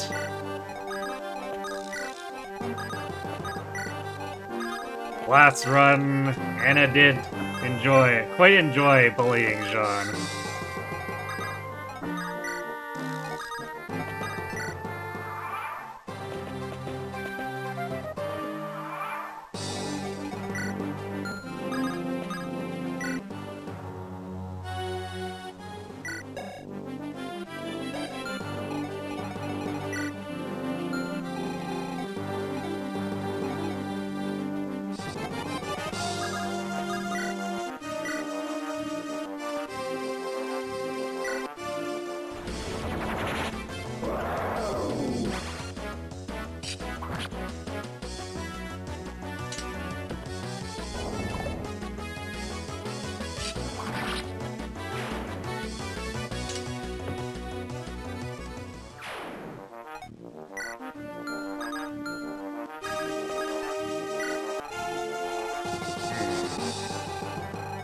We're actually gonna have to hammer in our mats before the end of this. Just barely.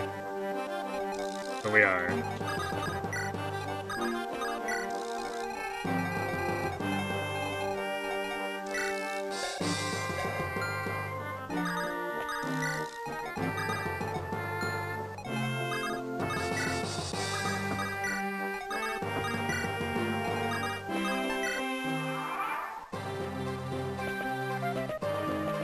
Actually, technically we could end up not needing to because crits, but...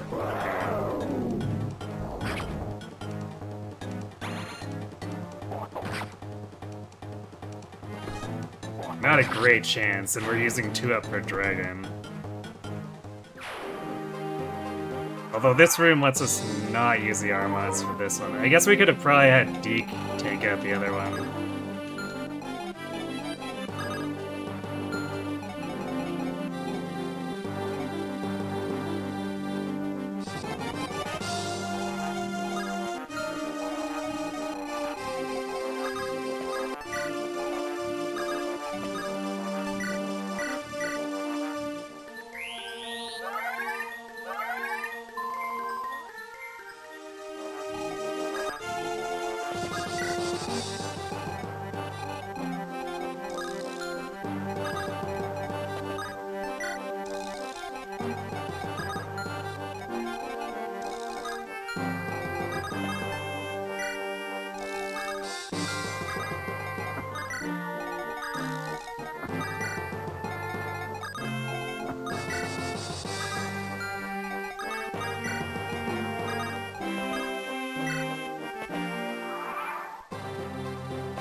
Man, in melee, Roy's kind of mean, poking their eyes out like that. Couldn't finish them off any more humanely.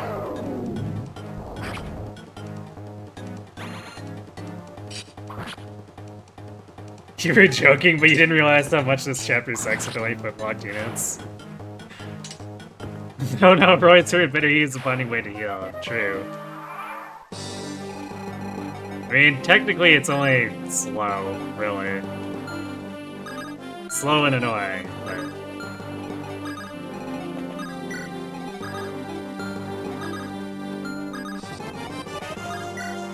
Still.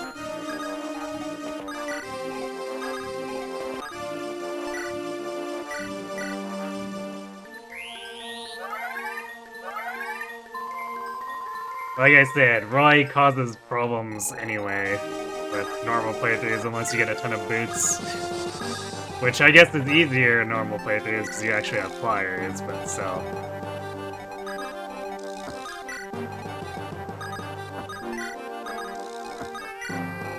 Alright, I guess I should have physicked Roy. Whatever. It's not like he's getting attacked here, we can heal him this turn. Our nice leisurely stroll.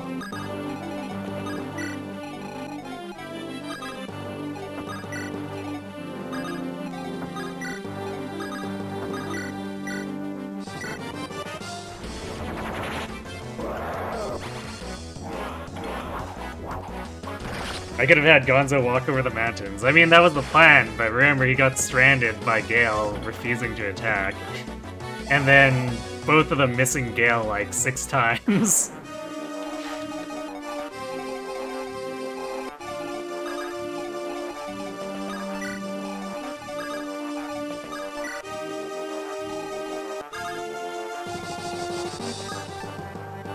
I could have picked up Roy to have Gale attack? Wait, what?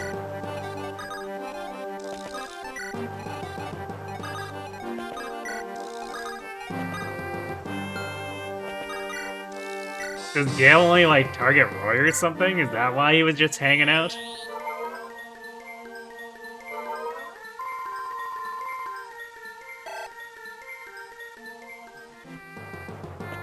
Oh, that's how the AI works. I didn't realize that.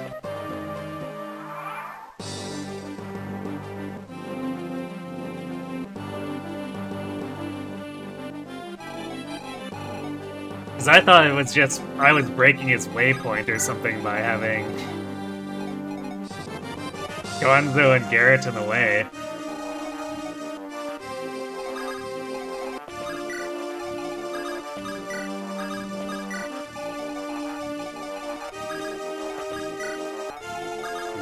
Actually, one of those cases where Roy made it here before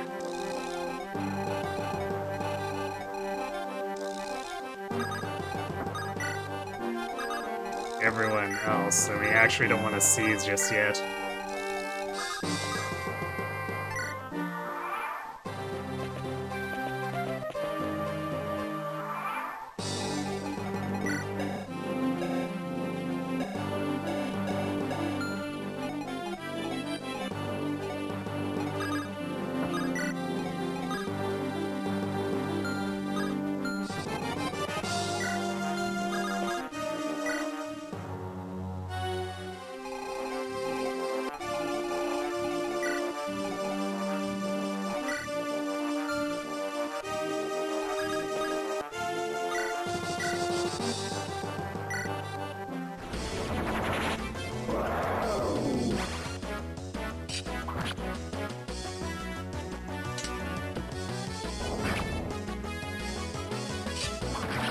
If Roy's off the map, then Gale goes full Aegir, otherwise he's passive until he can find Roy. Huh. Alright, I never realized that's how that AI works. And I didn't really see it documented anywhere, so I was really confused by that. Well, I guess I know it for next time.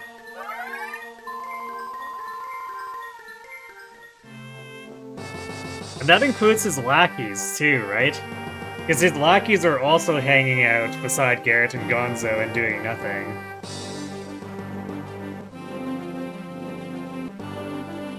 His entire spawn group, huh?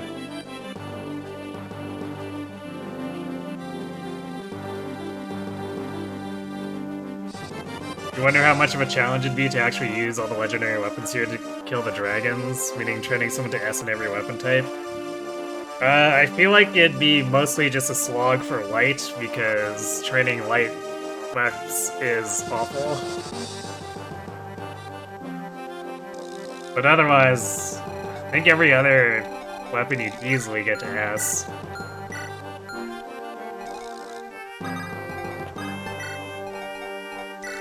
Cause like, seriously, this Ellen actually did a decent amount of killing, and she only made it halfway to B.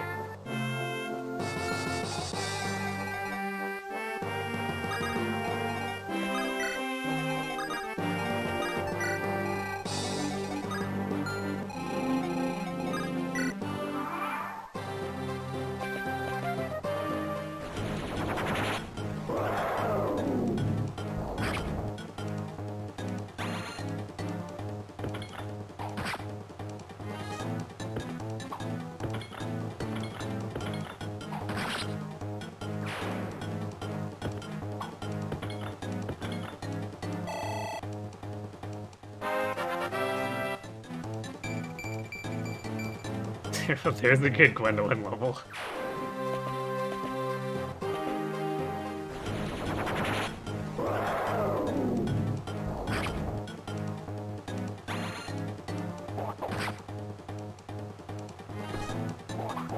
Yeah, I mean, A to S is still kind of not great.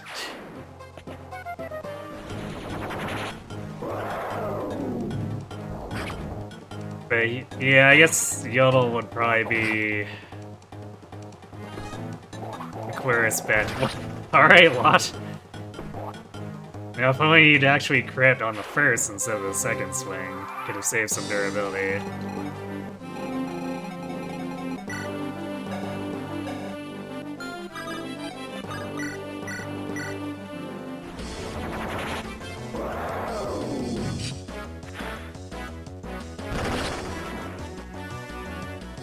See, Roy knows how to do it.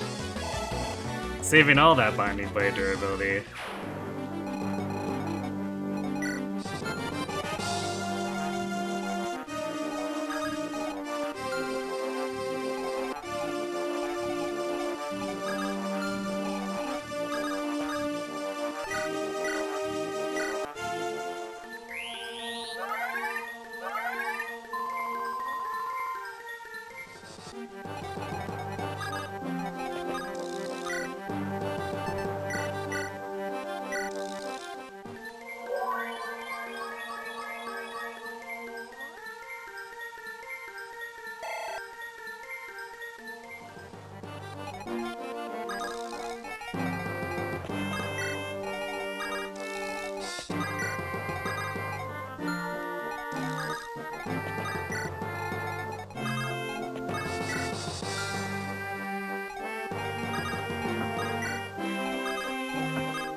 Alright. This dragon rolled quite low on strength, apparently.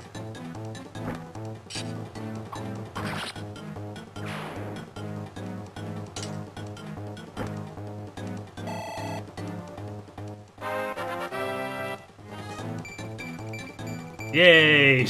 Roy finally got to 20 speed. It only took like 6 levels.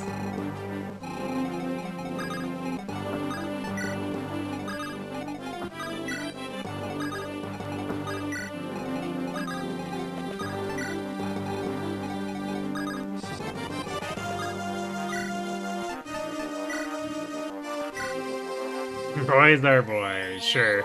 We'll go with that.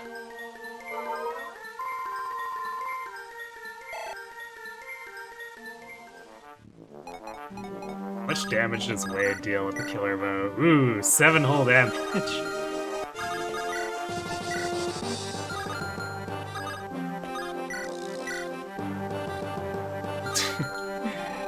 That's a note for Faye.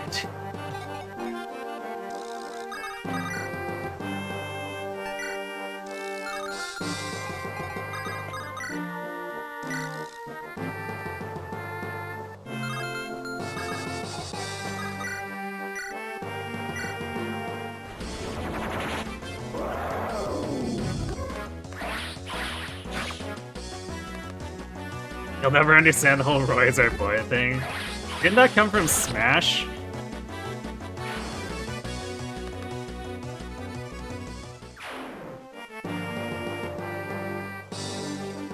You wonder what happens if Faye dies last chapter. I think we don't get the true ending, is what happens.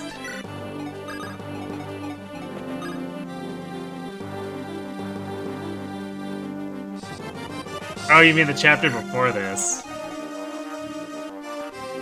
You get an extra slot. It makes sense.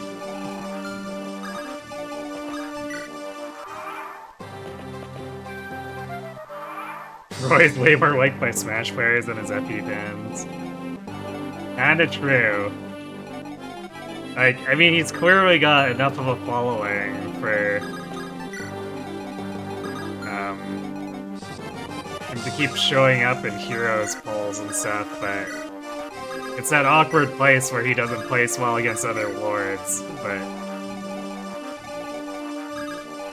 usually he can stand up to other characters, give or take.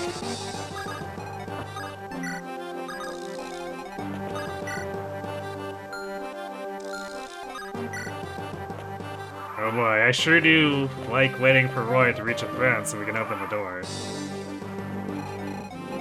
Roy wasn't even that great at engage. I mean, he kind of is. Holdout is a very good way to troll the enemy. And Rise Above's kind of nice. It's boring, but extra stats are extra stats.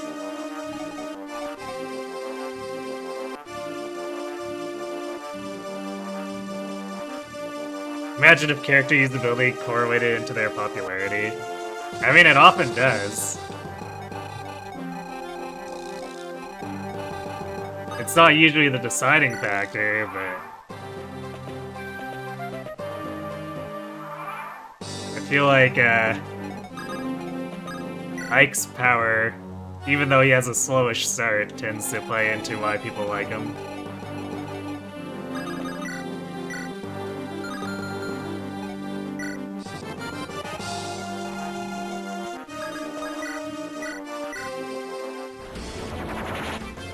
Roy's kind of fine as an emblem. Leaf, on the other hand. Leaf has a niche. A deadly niche, but I think it says something about the design when the appropriate way to handle it is to not go beyond bond 9.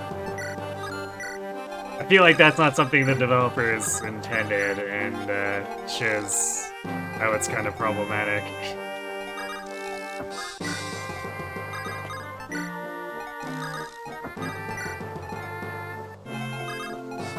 You thought Ike was bad in Path of Radiance? I mean, he's not. That's why I say his slow start. Because he's not, like, amazing until he promotes.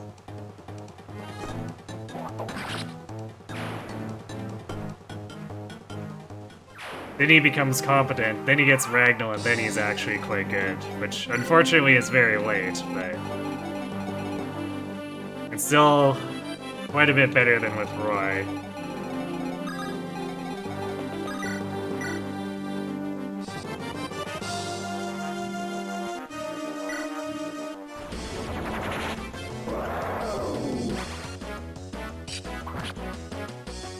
Ike doesn't have to wait to promote until he gets Ragnall. Yeah, that's part of it. That's part of what makes it quite a bit better than Roy's situation.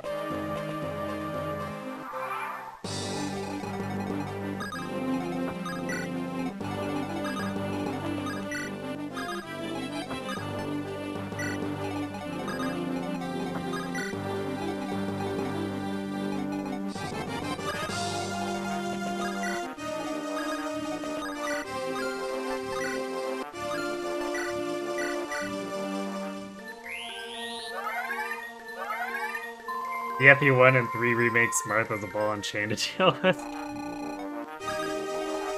Part of that is that he has to visit every village. No one else is allowed to visit villages.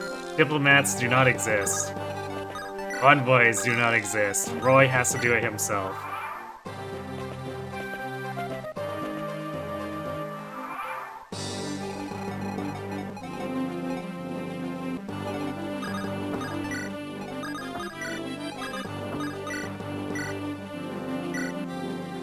Talking is banned, yes.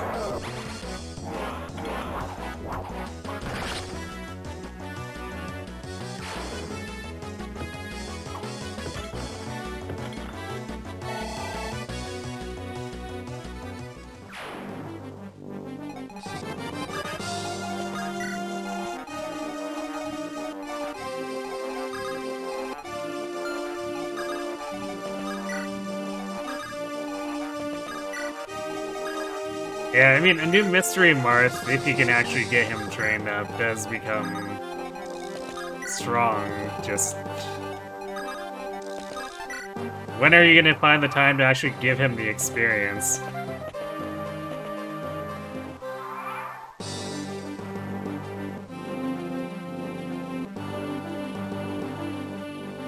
FE1 Propulsion might actually be the strongest legendary weapon in the series. It provides total invincibility to all one range besides dragons. That is pretty up there, I'll admit.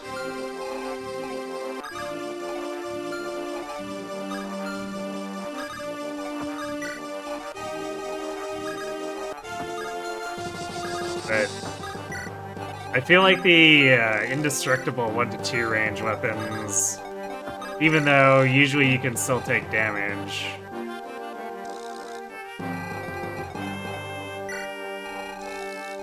tend to be more meaningful just because of the way Fire Emblem tends to work.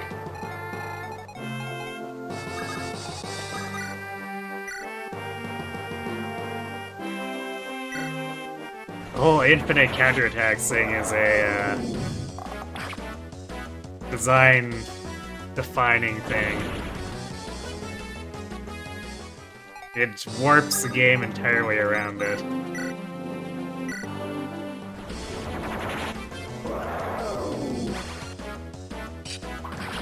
You still think the Holy Blood weapons in FE4 are absolutely busted as hell? Yeah, I mean, giving 30 to 40 stats to someone just for equipping it is pretty huge. But I think the fact that infinite durability 1 to 2 range that provides 5 stats is often comparable to getting 40 stats on a weapon is really speaks to how much versatility with range matters. But yeah, Forsythia and Naga also just get to do all of that. It's basically infinite because you can repair them, and it gives you your 40 stats and lets you counter at both 1 and 2 range.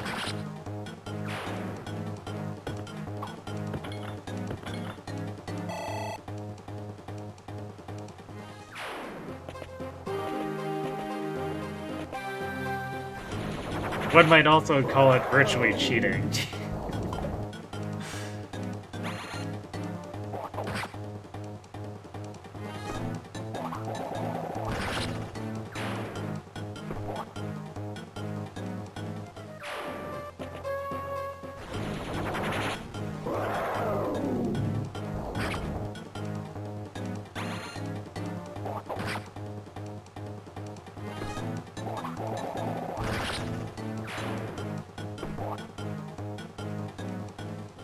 Or just worried you might not make it to the end of the run.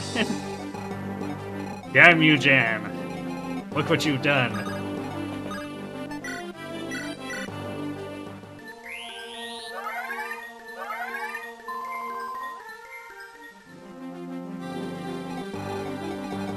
FE1 Marth also had the benefit of being sword locked in FE1, in a game where swords and magic were the only thing that mattered.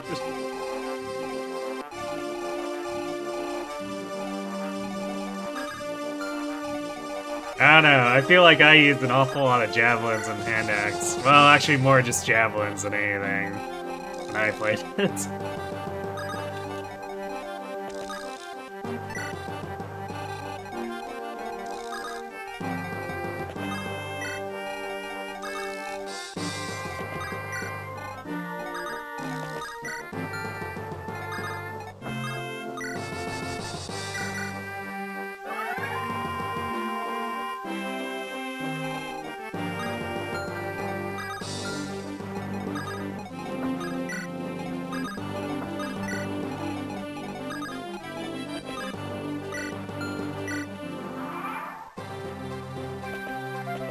What if we just walked away and ignored the dragon? Roy actually technically moves faster than these dragons.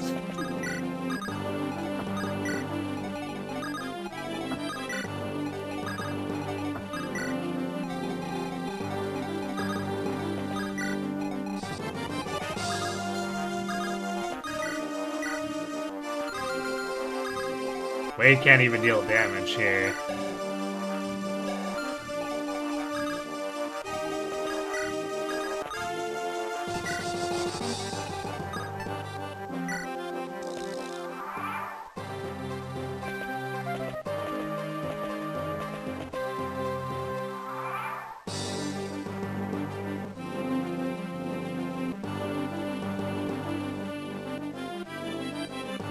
Yeah, time to triangle attack him.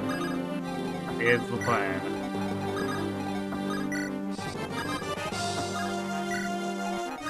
Because we brought the armor triangle this far, why not?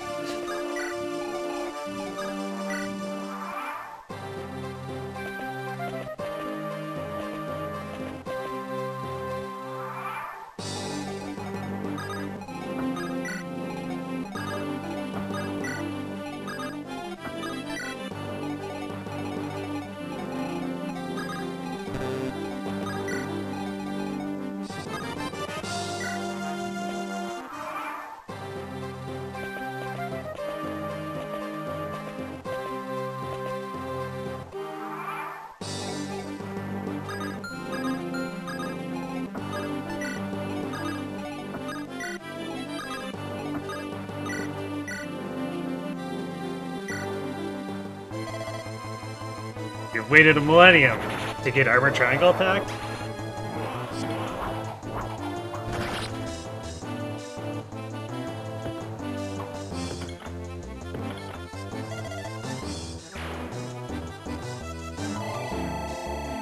Probably still not as funny as the Sophia Apocalypse kill, but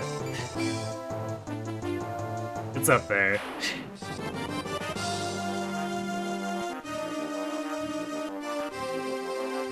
His unique boss theme, you like it, though not that gets to play much. Yeah, very unfortunate.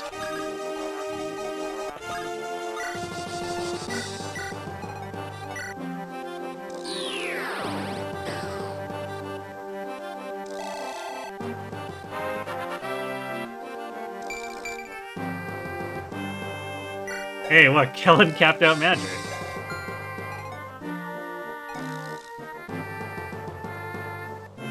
You also like the Fae walk up and kill fight? Yes.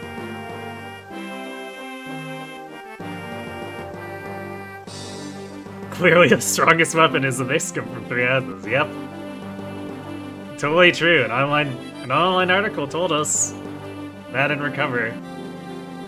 We have to believe them. Otherwise, we're fake fans.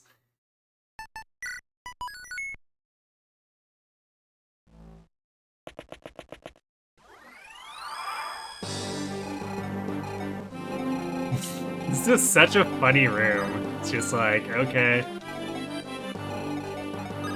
I guess there be dragons.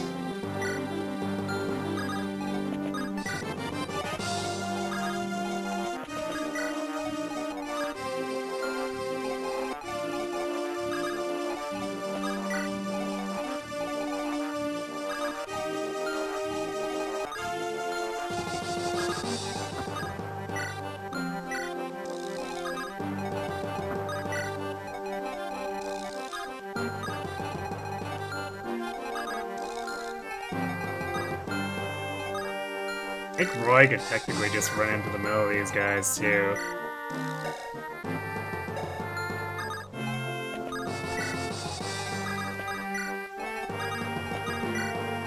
But how often do we get to give Gwendolyn and Lot kills?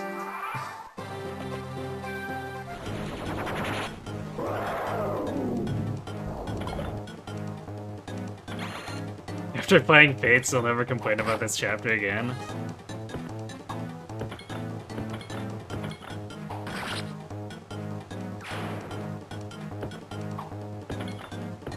What, are you saying you don't like snow shoveling?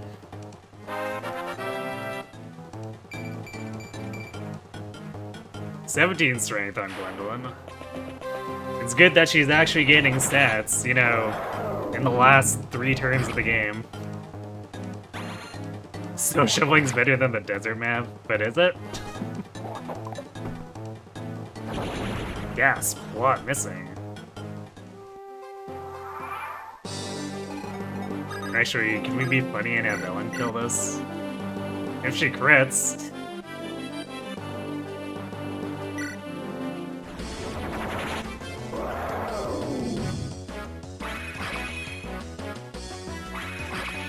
Give you snow shoveling, but we have gambits for more clear.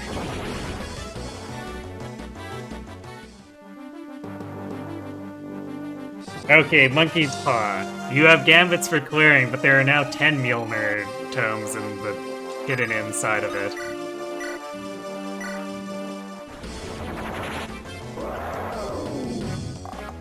There we go. Wade actually did something in the final two maps.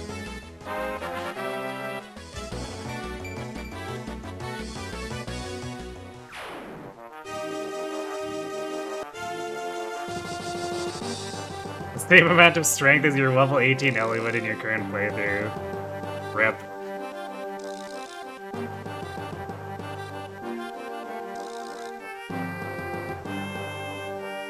Snow shoveling, you have ultimate control of what's happening. Well, true, there is also the super mean Mjolnir tome.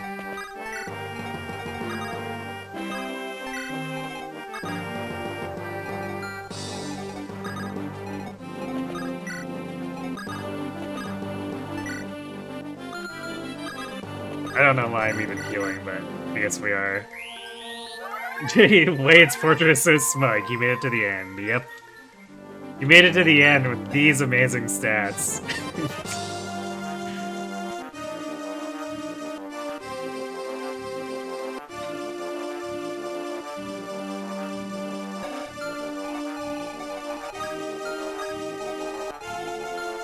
That's proving that you can make it the entire way through a military campaign on your merit of making Deke invincible.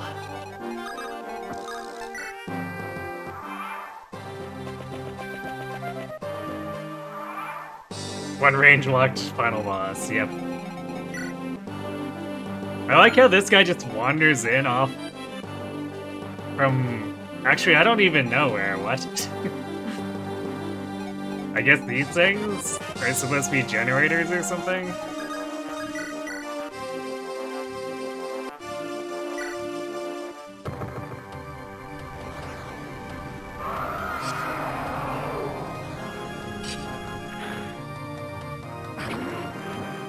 Yeah, I'm just thinking thematically, like, I guess it's supposed to be fires that generate these, like a forge.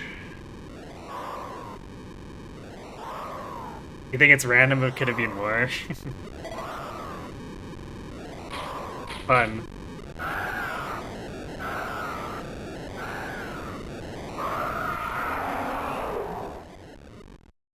Thanks to the GGs. And we're done. Dark Breath feels like a weapon that shouldn't be one range locked.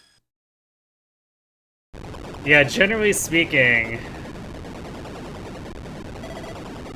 it doesn't really make sense for the dragons to not have more than one range, but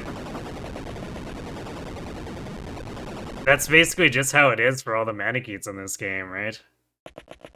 They're just one range, and tough luck.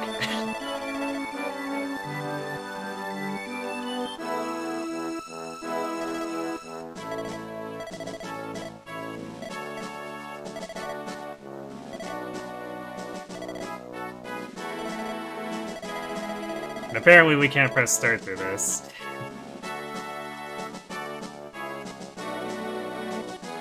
Can we press start through this? Nope. Alright. I want to see unit stats. And actually, we get the full description endings for such oddities as Wade.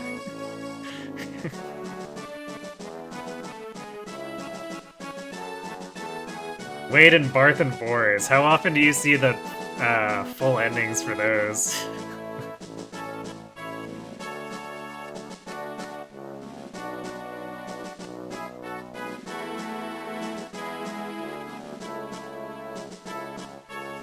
From what you heard, Dudun was originally supposed to be insanely strong, but they nerfed her. Which seems weird. I mean, you've got all these weapons that do like 50 damage to her.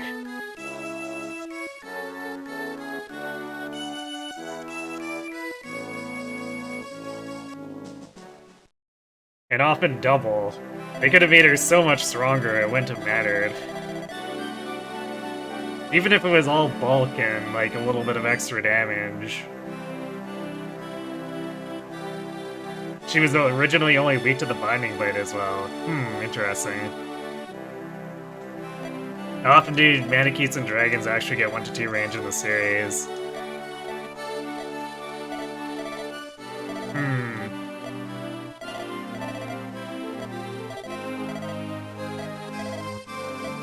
Not too often, I would think.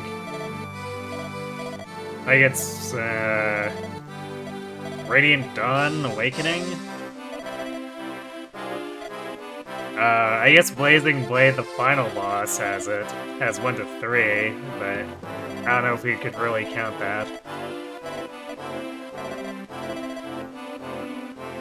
From what you heard, she was nerfed since she'd be impossible to kill if you didn't have the Binding Blade. You know, the simple solution would just be make it so the Binding Blade doesn't break. You only have it for 2 maps anyway. Let the player go ham.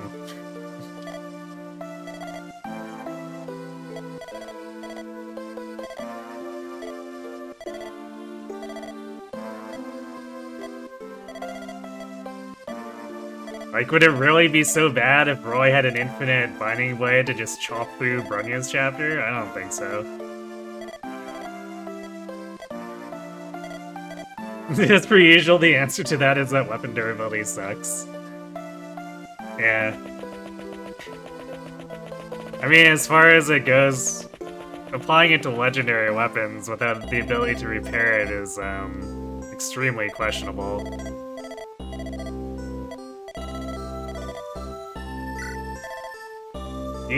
The FE3 dragons have 1-2 range. Oh yeah, in the remakes. They for sure have it in New Mystery if you're playing higher difficulties.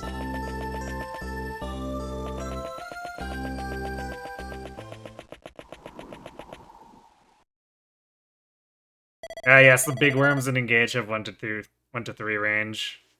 And potentially 4 if they use their, siege, quote-unquote siege breath.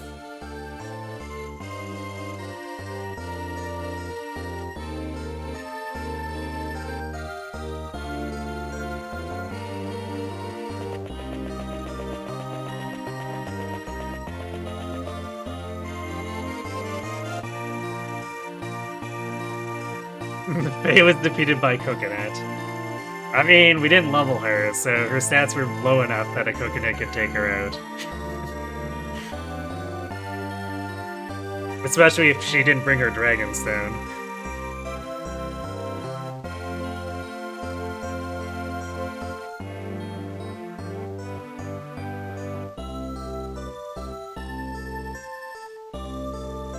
You like how Adun is more of a Heroes and Binding Blade character now? I mean, you basically get that with Elamine too, right? Elamine got hijacked. Arguably, Ulir got hijacked from Yggdrasil. Only Medeus and FE11 has 1-2. I guess that checks out. It's been a long time since I played Shadow Dragon, so I couldn't be sure when you said that. I was like, do they? I don't know. Now I don't remember it because it's been years.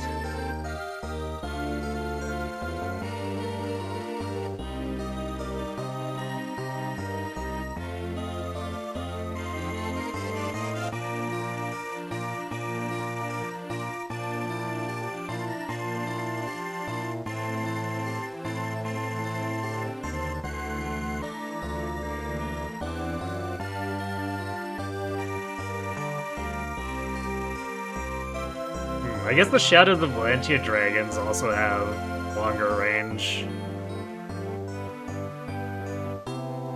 51 battles, 22 wins for LM. I guess it wasn't quite as high as I'd thought of. On return to Burn with Guinevere to reunite a people devastated by defeat, her undying efforts and kind-hearted nature into the title of Saint of Burn. think it was Saint Bern. That goes by really fast.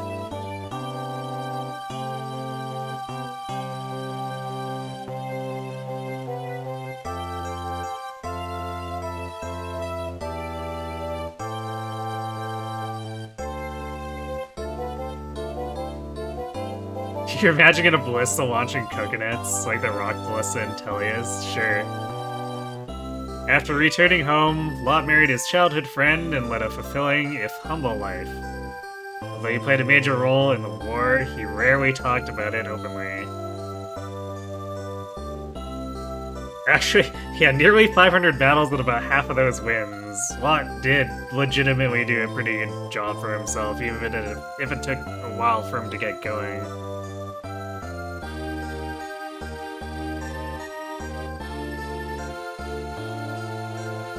You love how Roy totally ignored Lilia's wants to see the coronation.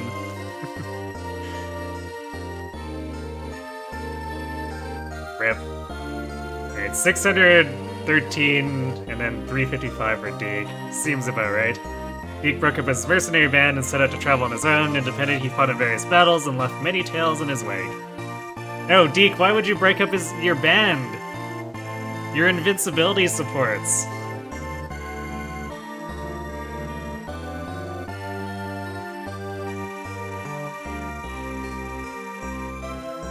You always forget that the reason Lot and Wade interact is because Lot is banging Wade's sister. It's a crude way of putting it, but sure.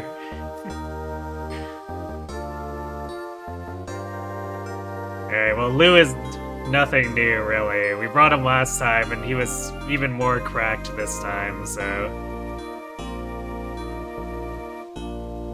There's a lot more to life than invincibility. I don't know, if you plan to be fighting, I feel like invincibility is kind of important.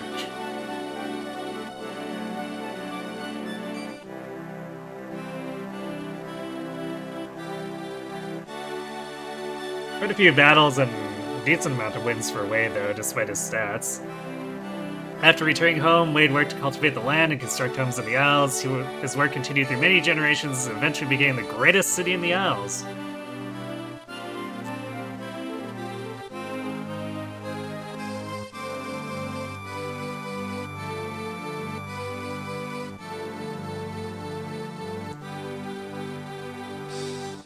Can't wait to see Gwendolyn's having, like, 300 battles and 50 kills.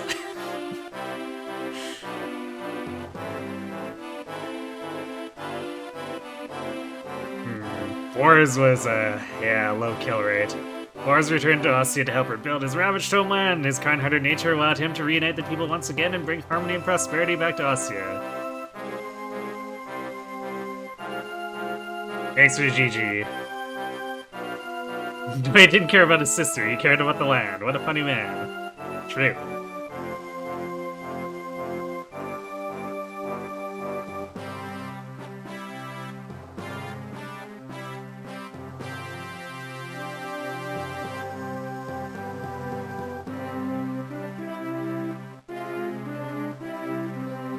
Not quite the funny ratio I thought it would be. 188 battles and 73 wins.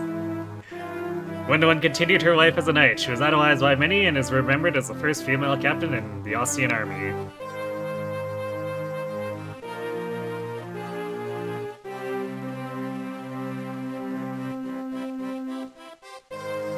But her stats were still worse than Boar's. Not remembered for her feats, you see. Yep. Barth with 71 battles and 18 wins. After returning home, Barth was put in charge of Ostia's military. Although scarred by Lord Hector's death, Barth's strict leadership led the military of Ostia to glory once more.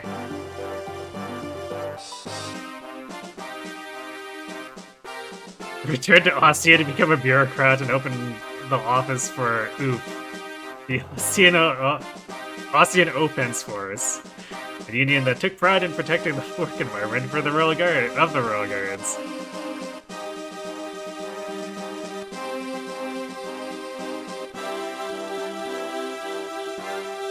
Hey, all the Pegasi who just kind of hung out and freeloaded. Yeah, solid night, quote unquote. Bart's in charge of the army, Aussie is cooked.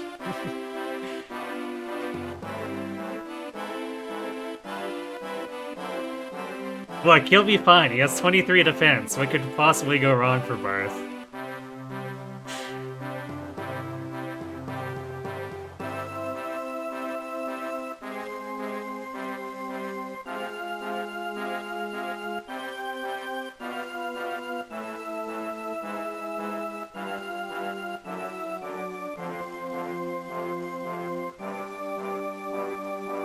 Is that all the full endings?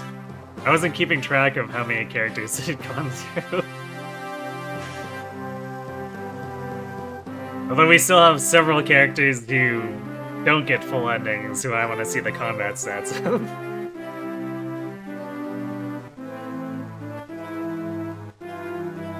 You'd say that bird is cooked? We killed most of the people that could help it. I'm sure Zeus and Milady can pick up the pieces entirely on their own, as untrained as they are. Well, Lena should get a full ending. Oh, because of the aid support with Roy? I don't think she did, though. Either that or I missed it when I wasn't quite paying attention.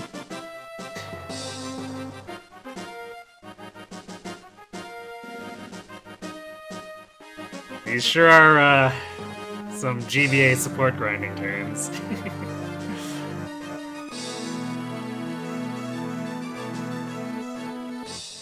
Roy only gets a paired ending if I bring Roy's girlfriend along.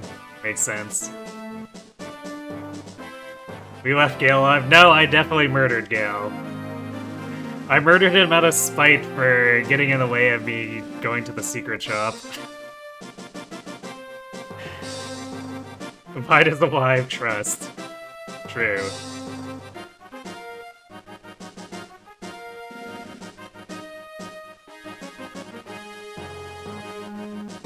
But Tactics D? You telling me I didn't go low enough to get E? Jeez. What kind of rating system is this?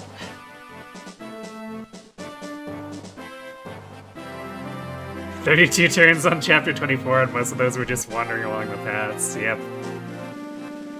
Still got a B. Yep. Somehow.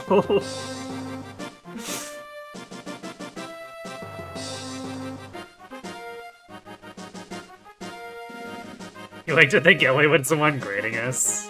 Sure.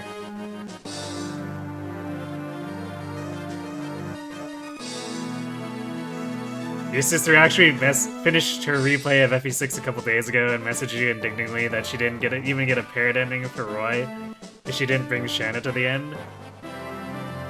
What? She married Shanna to Roy and didn't bring Shanna to come Maltet stuff?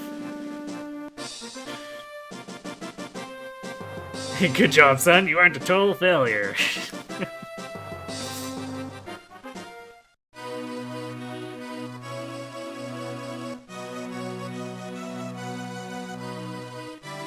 100% win rate for Neem. Neem, overpowered character. 120 and 47 for Wolt, 71 and 27 for Volina. Yeah, it seems about right. 81 and 30 for Gonzo, though. Even though Gonzo only participated in, like, 3 maps? 55 and 19 for Garrett, same thing. Gonzalez and Garrett good. Chad with his 125 battles and 6 wins. Elfin and Neem disappeared together, confirmed. Perhaps. Clyde and Igreen doing combat in, like, 1 map.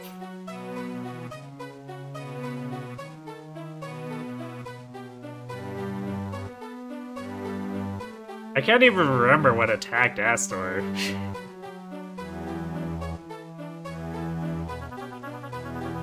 Oh, and Saul's single battle, I think because he got berserked, which was kind of incredible.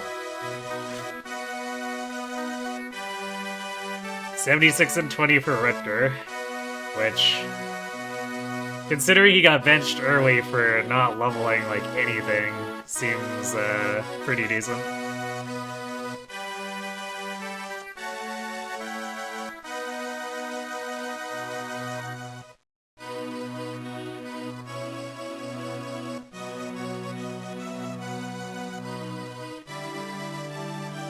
This game has so many characters, I could probably do a second Foot Dudes challenge with a new team. I could, but it would still depend a lot on Deke, I think.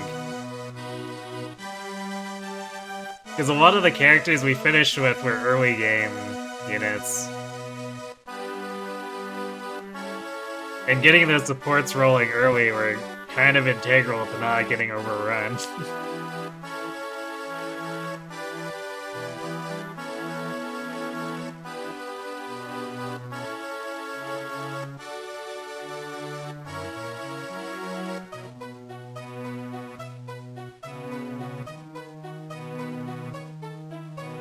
I don't need supports for FE6, clearly. Yeah, Hollywood's one of the few parents who manages to actually survive. Or parents of a main character slash lord who actually gets to survive.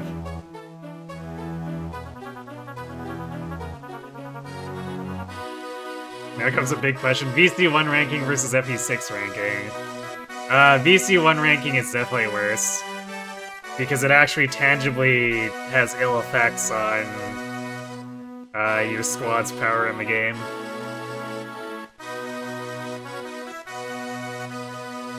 So being that harsh has bad snowball effects.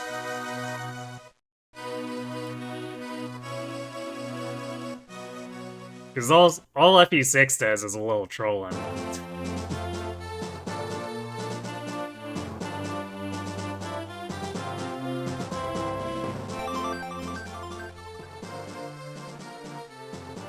The Valkyria Chronicles slaps you in the face and takes your squad training away. Deke is key, but Rutger joins fairly early. It's true, but the problem is that Rutger lacks the 1-2 range, so then what's probably just gonna happen is he just attracts all the attacks and keeps failing to kill stuff. The reason I picked Deke is because of the hand axes.